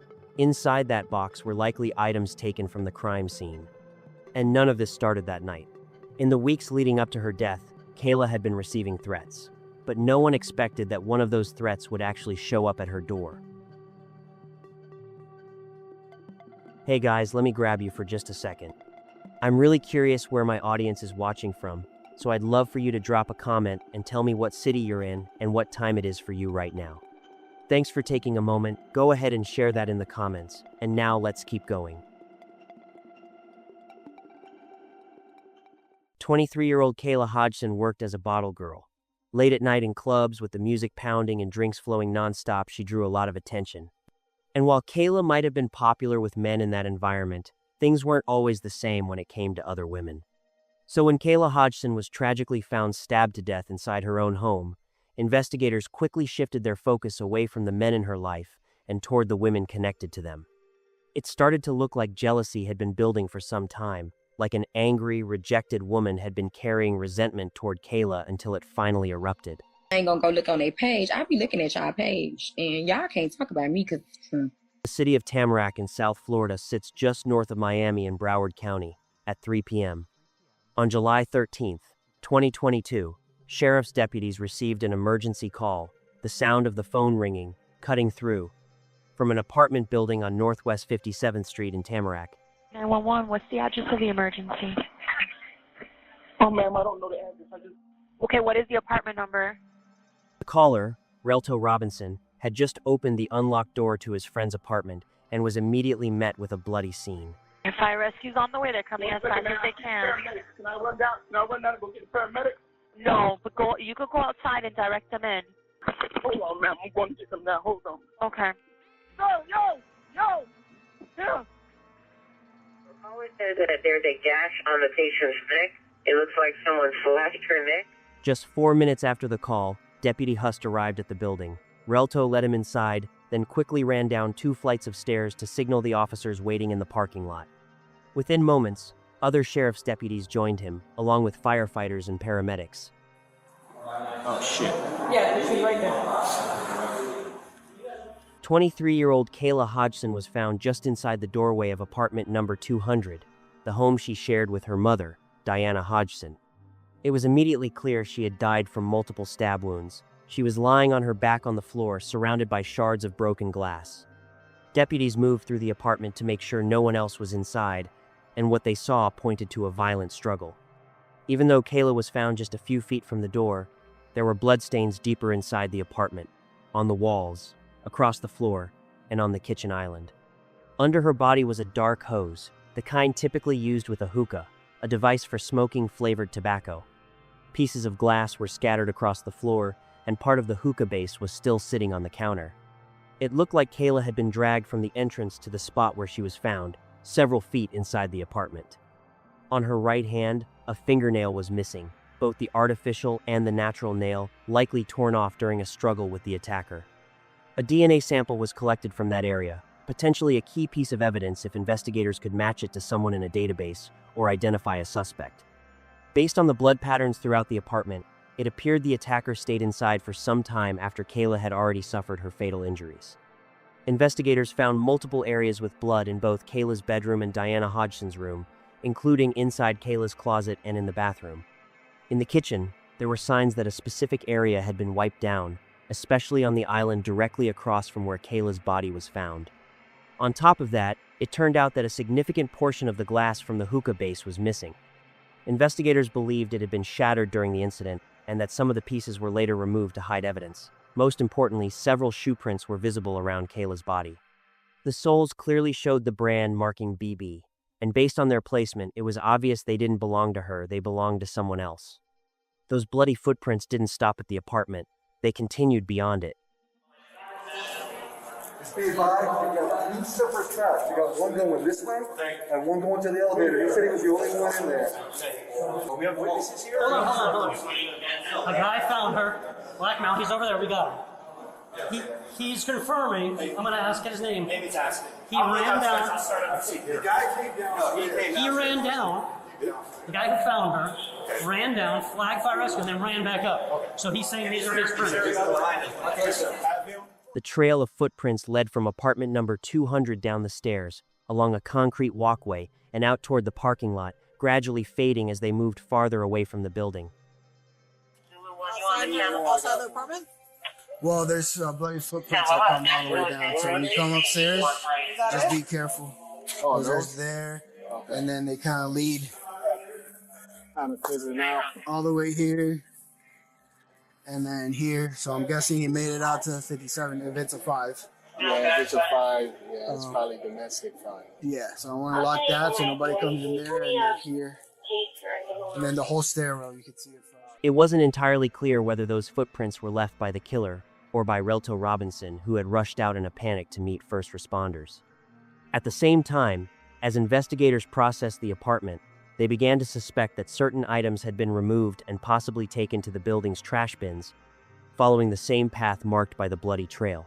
On top of that, the shoes with the BB marking matched a pair of slip-ons Kayla had worn, and there were signs that her closet had been opened.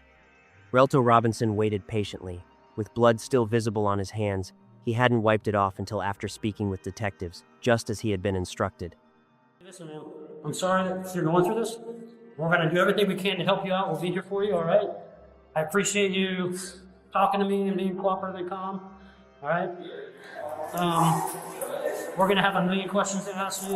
Just bear with us, all right? Relto, who friends also called Velt, explained that the last time he saw Kayla Hodgson was the evening before, around 7 p.m., and after that he went home. He assumed Kayla had gone to work that night. She was a bottle girl at a local club called Spot Lounge, and every Tuesday she usually worked a shift that ran until about 4 in the morning. The next morning, Velt came back to the apartment, but Kayla didn't answer the door. She wasn't picking up her phone and she wasn't responding to messages. At first he got frustrated, thinking she was ignoring him for some reason he didn't understand. But as he was leaving, he noticed her car parked in an unusual spot, not near the entrance, but a little farther away from the building. That didn't seem like something Kayla would do, and combined with the silence, it started to feel off. So he turned around and went back to the apartment. This time, he tried the door, and it was unlocked. Now I'm banging on the door, because I'm like, your car is here, I'm banging on the door. Okay. And then I just checked the door, and I checked the door open, and she was right there. Hold on 1 second. Okay, so she's facing, her head is facing this way, and her arms is out right here. As soon as she's walking by the island, in the kitchen on the left side of the island. So literally on the left side. Do you see anything unusual besides the fact that she's here? No, nothing out of the ordinary that was seen besides that. Okay. Was there anything around her? Anything near her? She had a hookah. Her hookah rope. Her hookah hose was under her. Okay. Relto Robinson described his relationship with Kayla Hodgson as nothing serious. At the same time, Velt had a girlfriend named Nadia who lived in New York City. From everything known, Kayla was aware of Nadia, but Nadia had no idea about Kayla. You've been dating her for about a year? Yes. Are you her only boyfriend? I have no idea. Okay, Just no messing problem. around. Okay. And for about a year? Yes. She's a bottle girl at a party. She what? She's a bottle girl at a party. She works at Jamaican party every weekend. Every Tuesday, I mean. Where's that at? It's right down the road in this closet down here. While working as a bottle girl or server at Spot Lounge and other venues in Tamarack and nearby areas, Kayla Hodgson received a lot of attention. She found it easy to meet men and often went on dates. Her close friends mentioned several names.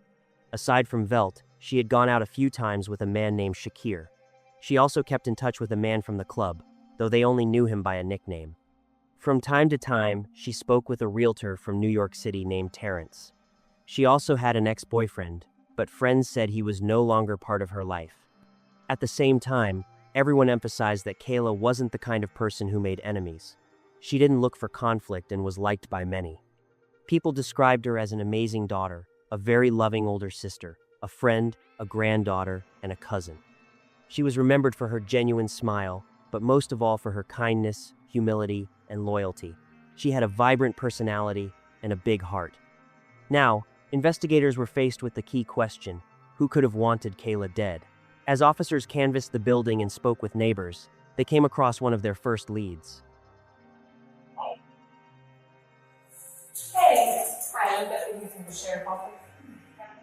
Early that morning, a 16-year-old neighbor of Kayla Hodgson reported that someone had been in the hallway and knocked on her door. The woman claimed that someone from that floor had stolen her backpack, which she had left in the stairwell. After speaking with officers at the building, the teenager later provided a recorded statement to detectives. In your own words, could you just tell me about what happened that night? So it was around like 2:30 maybe. I heard a knock at the door, so I looked through the peephole, but I wasn't sure who it was. But I seen there was a woman, and she was kind of standing off to. When I opened the door and I poked my head out, she was talking to me. She was kind of not looking, like she was looking, but like over her shoulder. And then at one point she turned and she pulled her mask down. And she told me that she looked like someone took her bag. Like she put a bag down on the stairs, walked around the complex, told me she came back and her bag was gone. And she said, I knocked on everybody's door, or I'm knocking on everybody's door on this floor because somebody on this floor took it. She said she heard a door open and then it closed. Probably like 20 minutes later, I started hearing banging at the door. Like it was like somebody was aggressively banging, but I didn't come out my room, like see who it was. But I called my mom, told my mom that there was somebody banging on the door. The neighbor's apartment was right next to Kayla Hodgson's, and there was no evidence that anyone had actually been going door to door in the hallway in the middle of the night looking for a bag. Most likely, the neighbor had come face to face with the killer, someone who had simply knocked on the wrong door.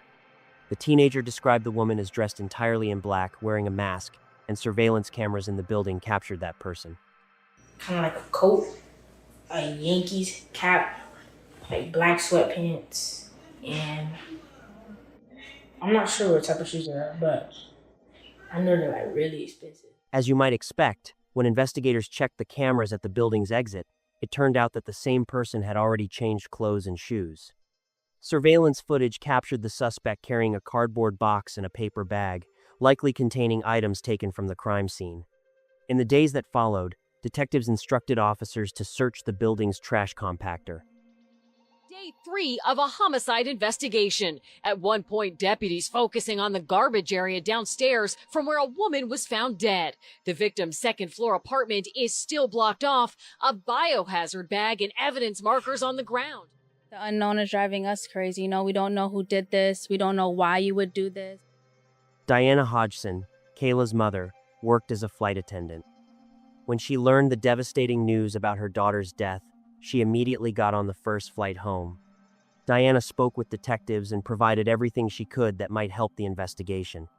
She also listed items that were missing from the apartment, including a pair of slip-on shoes with the BB brand. Described the pair of slides that this person was wearing, and you told me they were BB slides, and provided a description of them without me showing you a photo. Is that correct? Correct. We just discussed that on the phone.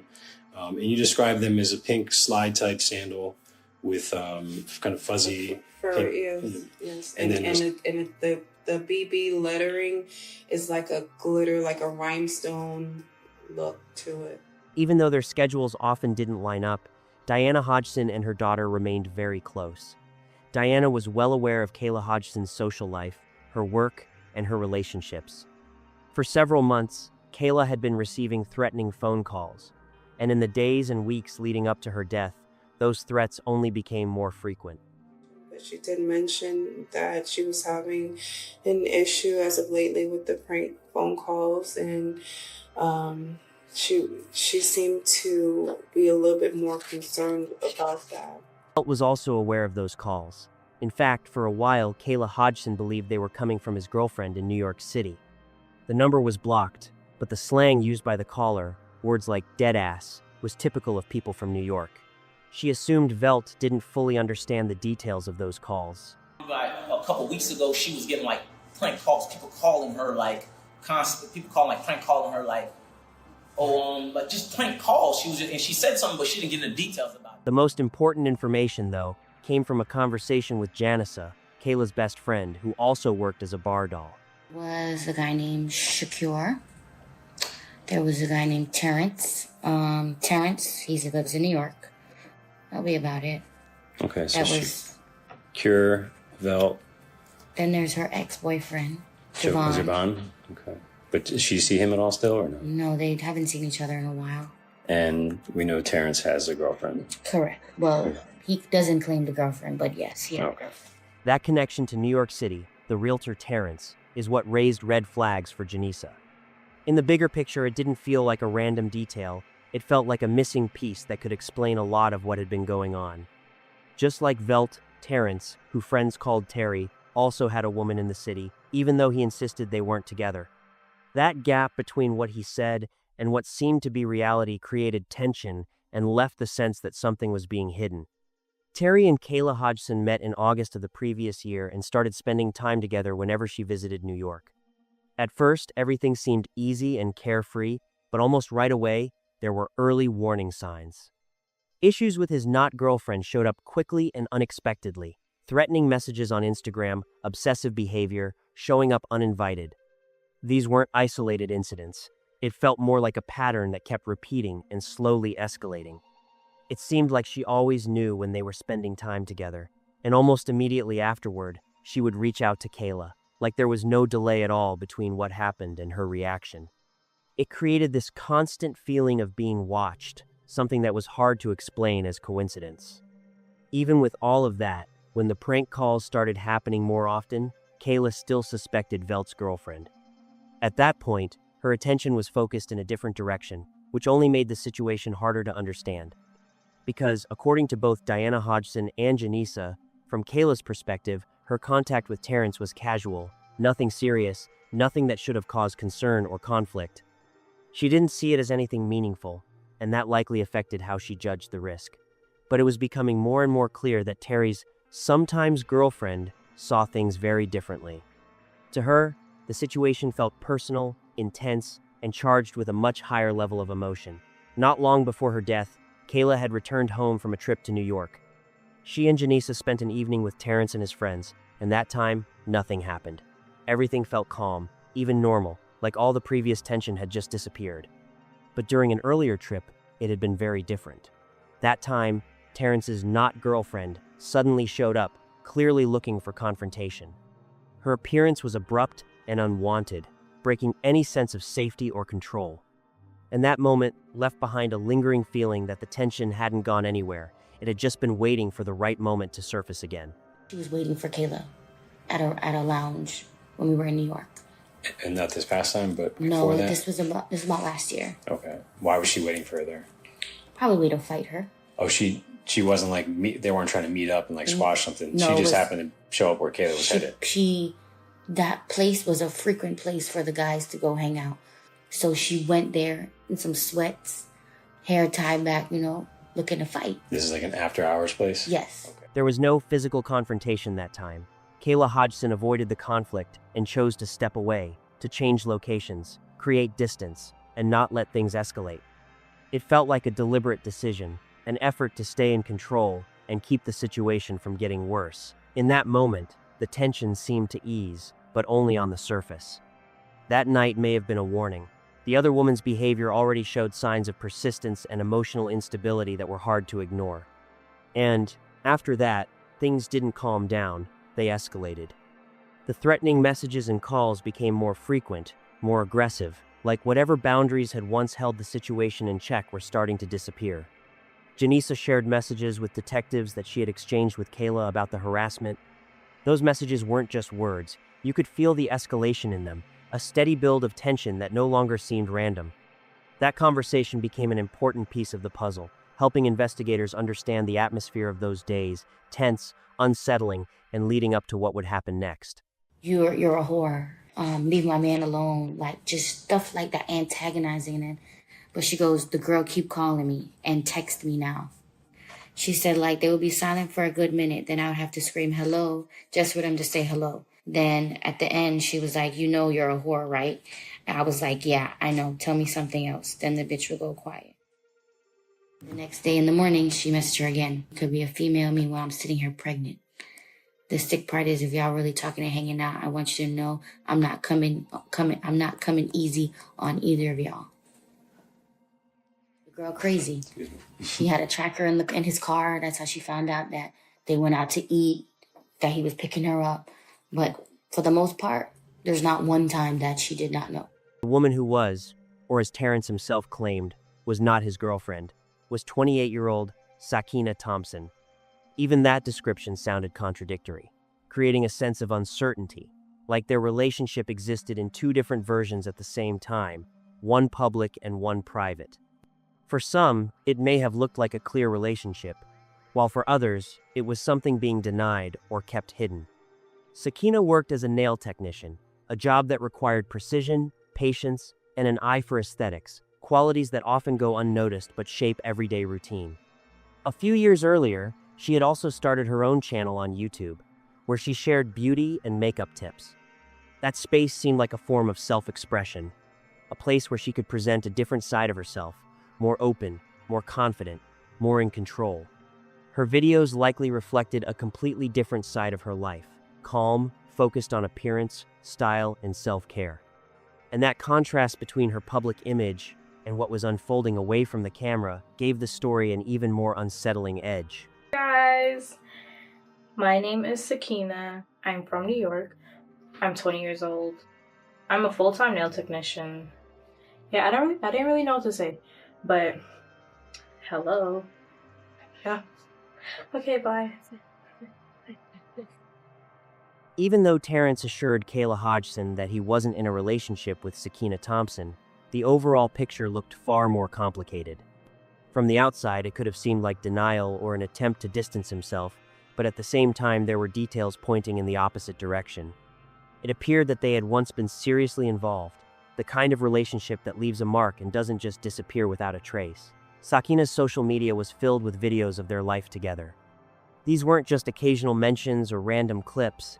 It felt more like a full visual story, creating an image of closeness, emotion, and shared experiences. She posted videos of herself receiving huge bouquets of flowers, likely from Terry. Those moments looked bold and intentional, almost like they were meant to highlight the importance and uniqueness of their relationship. In one video, there was a romantic montage of one of their dates, with smooth transitions that created a sense of intimacy and attention to detail. Among those details were even personalized boxer briefs worn by her partner, featuring her photo on the waistband. It didn't come across as just a joke or a coincidence. It felt more like a symbolic gesture, reinforcing a sense of exclusivity and closeness between them. In another post, Sakina showed herself opening an expensive gift. The camera captured the anticipation and her reaction, while in the background, Terry was being congratulated by friends. Altogether, it felt like part of a larger narrative, a life she was presenting publicly as stable, meaningful, and mutual. And those posts stood in clear contrast to what he was saying, leaving a strong sense of inconsistency between his claims and what had been openly documented.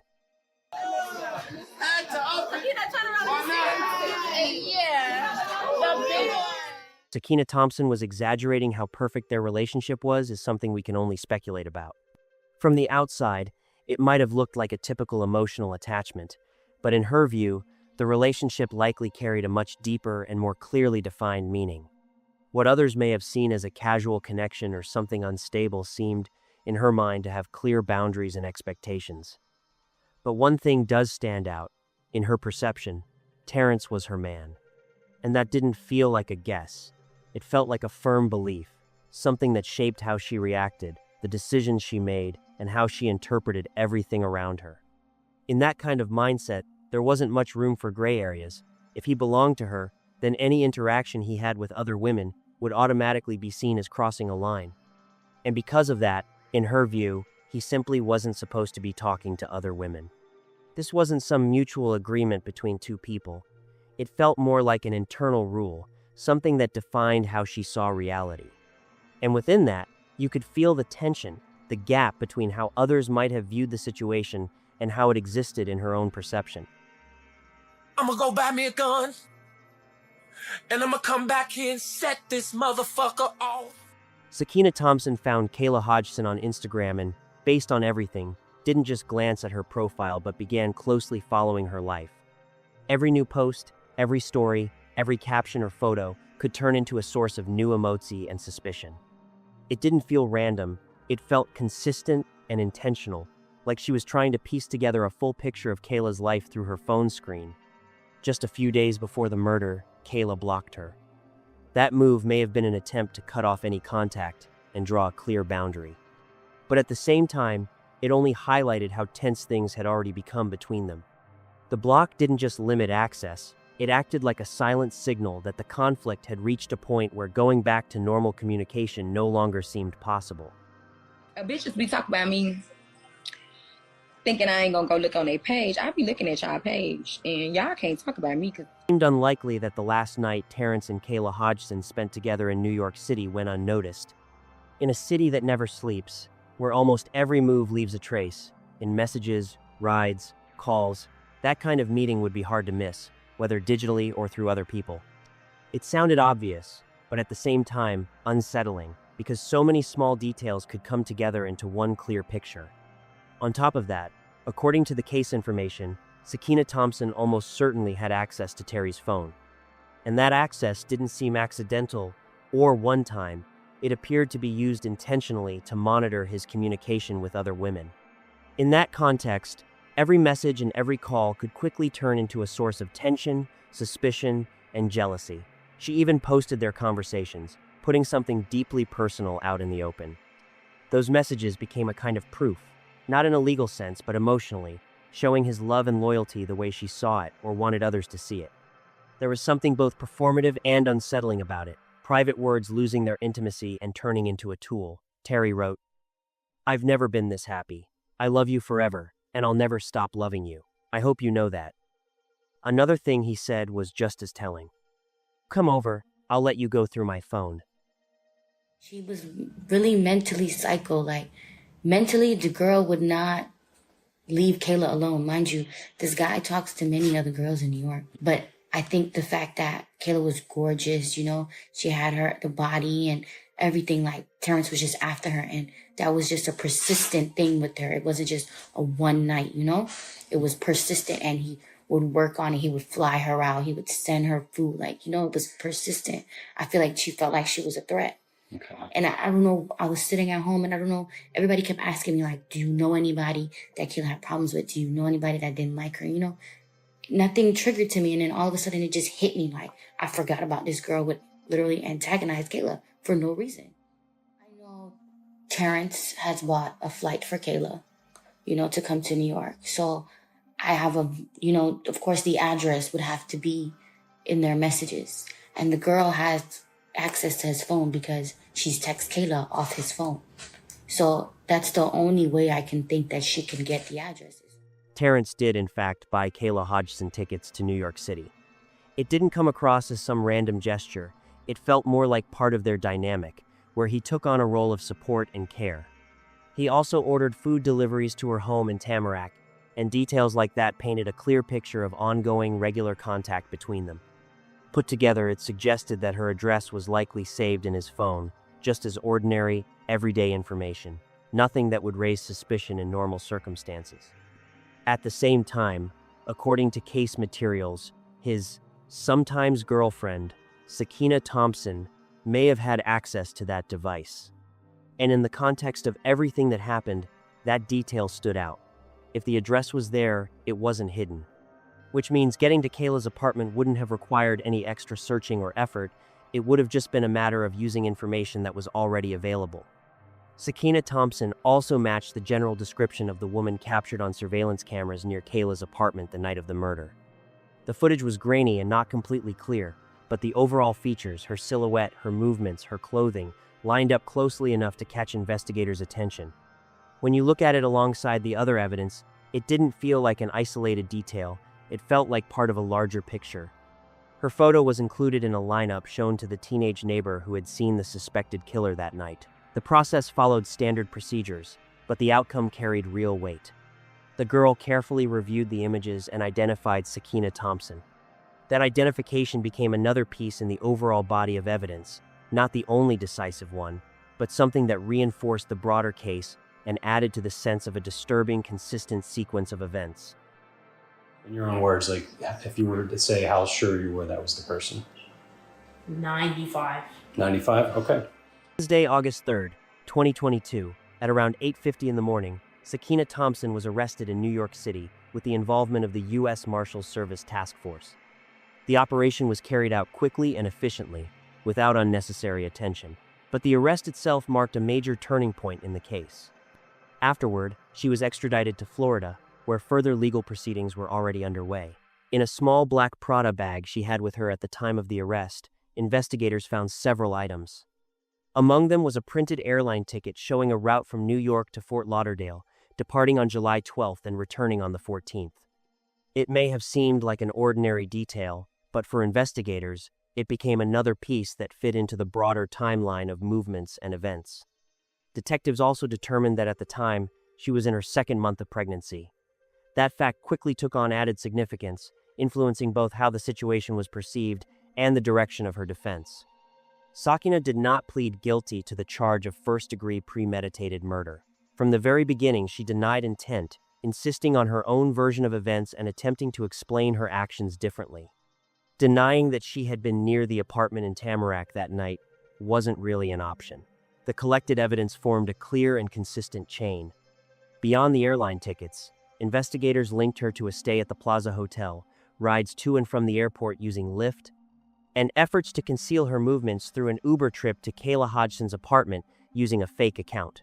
Taken together, these details formed a picture that was difficult to ignore. The DNA found under Kayla's fingernail turned out to be a mixture of her own and that of an unknown male, a detail that introduced some uncertainty and left room for questions. Even so, the amount of circumstantial evidence connecting Sakina to the crime and the cleanup afterward appeared substantial and cohesive. According to social media information, Sakina gave birth in 2023 while in custody awaiting trial for Kayla Hodgson's murder. That period unfolded under constant pressure, where personal circumstances were intertwined with serious criminal charges. Her pregnancy became a central part of the defense strategy, shaping much of how her actions and condition that night were explained. She claimed that she traveled to Florida only to talk to Kayla, woman to woman. According to her, after being blocked, she had no other way to contact her, and the trip was her only chance to address things in person. She said that when she arrived that night, Kayla attacked her with a hookah. The glass shattered, creating chaos and a dangerous situation where any movement could lead to injury. Sakina claimed that a piece of glass cut her stomach, and during the struggle, she lost consciousness while trying to protect the life of her unborn child. In her account, that moment was presented as critical, the point where she lost control of the situation. Sakina testified in her own defense over the course of 2 days. Her testimony was detailed, but it also drew mixed reactions. She admitted that she cleaned part of the crime scene, changed into clean clothes she found inside the apartment, and then disposed of evidence before fleeing. Those actions appeared deliberate and methodical, which became a major focus in court. She also admitted that she felt jealous of Kayla Hodgson. That motive, while not the only factor in the case, added another layer to understanding the relationship between them and the overall context of what happened. A little, I guess you could say, jealous and insecure. Despite all of that, Sakina Thompson continued to stand by her version of events, not backing away from it even under pressure, tough questioning, and clear inconsistencies. According to her, it was Kayla Hodgson who started the confrontation. She claimed it came suddenly and painfully, saying Kayla struck her in the head with a hookah, and that moment is what set everything off. In her telling, that was the turning point, the moment when everything slipped out of control. She described it as chaotic, full of sudden movements, fear, and confusion. After that, she said, things escalated quickly and without any clear sequence in her memory, but that version of events was met with serious doubt from the prosecution. What she said sounded like an attempt to explain how the conflict began, but it didn't answer the bigger questions about what happened next or the level of violence that followed. And it was that gap between how she described the start of the fight and how it ultimately ended, that created a sense of troubling inconsistency that ran through the entire trial. He just starts grabbing my hair and punching me, and I'm on the floor. I'm kicking. I'm trying to get up to fight back at this point because now it's a fight. Prosecutors didn't believe the story about losing consciousness. They saw it as an attempt to explain something that, in their view, showed a clear and deliberate sequence of actions. In court, they repeatedly emphasized that the attack, which led to Kayla Hodgson's death from dozens of stab wounds, might have looked like an explosion of uncontrolled aggression, but even in a state of rage, they argued, the actions still carried signs of intent, and because of that, they maintained the crime fully met the definition of first-degree murder. They also argued that Sakina Thompson had brought a knife with her in advance. That point was central to their case, because having a weapon before any confrontation, in their view, pointed to preparation and intent, not something accidental or purely impulsive. Sakina, however, insisted on a different version. She claimed that after being cut by glass, she became disoriented and only came to with a knife already in her hand, standing over Kayla's body. According to her, everything happened in the chaos of the struggle, like she had grabbed something sharp without even realizing what it was. Her explanation came across as an attempt to piece together fragments of events she said she couldn't fully remember. The knife was never recovered. That missing piece left a gap, but prosecutors argued it didn't mean the weapon didn't exist. On the contrary, they believed it had been deliberately hidden or destroyed, carefully enough to avoid being found. And despite her claim that she had blacked out, there were details that, in the prosecution's view, didn't line up with that story. They pointed out that Sakina was able to clean parts of the scene, change into different clothes, and get rid of blood-stained items. Those actions appeared organized and purposeful, like they were carried out by someone who understood exactly what they were doing and was trying to cover their tracks. That contradiction between what she claimed and what she appeared to have done became one of the key elements of the prosecution's case, reinforcing their argument that the crime was intentional. Punching me. Punching you where? My face. Where on your face? Point to it for it. I don't remember, but everywhere You on my face. don't remember where she was punching you in your face? In my face. I mean, this is why you killed her, right? No. Right? No. It's not? No. You didn't kill her because she was fighting you? No, I killed her because she took the glass from the hookah and slashed me across my stomach. I wasn't really walking over the blood, I was walking in the blood. You walked in the blood? Yes. With what shoes? The BB shoes. I changed my shoes. Tuesday, October 14th, 2025, after about an hour of intense deliberations, the jury returned to the courtroom. There was a heavy silence in the air, almost something you could feel. Everyone in the room understood that the decision they were about to hear would bring months of investigation and testimony to a close. When the verdict was read, it came through clearly, and without hesitation, Sakina Thompson was found guilty of first-degree murder. Those words marked a turning point in the case, definitively establishing its legal outcome. The sentence was announced later, on December 1st. In the time leading up to that moment, the tension didn't disappear. It just shifted from anticipation to the realization that the outcome was inevitable. That day, the court delivered its final word, solidifying a decision that, within the scope of the trial, left no room for doubt. During the hearing, the mother and brother of Kayla Hodgson addressed the court with victim impact statements. Their words were composed, but beneath that restraint, you could feel a deep loss, a kind of pain that's hard to fully put into words. They thanked law enforcement and prosecutors for their work, emphasizing that it was because of those efforts the case had been brought to its conclusion and justice had been served. They also noted that the number of friends and family members gathered in the courtroom spoke for itself. It wasn't just about being present, it showed how many lives Kayla had touched, how many connections she had built, and how deep the void was after her loss. Every person in that room stood as a quiet reminder of who she had been to others. Other loved ones spoke as well, including Kayla's aunt and godmother. Their statements added even more personal memories and emotion, reinforcing the scale of the tragedy. Taken together, all of these voices created one powerful and unsettling realization. The story doesn't end with a verdict, but in that courtroom, its irreversible conclusion was finally set. We are forever changed, but by God, who did break us. We are stronger, and Kayla will be remembered always. Delivered the sentence, Judge Siegel spoke clearly and without emotion, but the weight of his words could be felt in every pause. The courtroom was completely still, tense, not even the sound of papers breaking the silence. He described the killing as brutal and merciless, emphasizing that this was not a sluchiny burst of anger, but a deliberate, intentional act of violence. He made it clear that under these circumstances, the law leaves no room for leniency or doubt. Only the harshest punishment could match the severity of what had been done. He went on to stress that life imprisonment in this case was not just a formality, but the only just outcome, one that reflected both the seriousness of the crime and the irreversible consequences it caused. His voice remained steady, but every word sounded final, like the closing line of the entire story. After that, he sentenced Sakina Thompson to life in prison without the possibility of parole. That meant she would spend the rest of her life behind bars, with no chance of returning to a normal life, no opportunity for a reduced sentence. The decision was final and left no room for interpretation.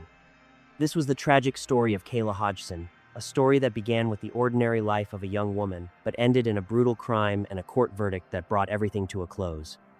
A story that leaves behind more questions than answers, and a heavy sense of finality about something that can no longer be changed.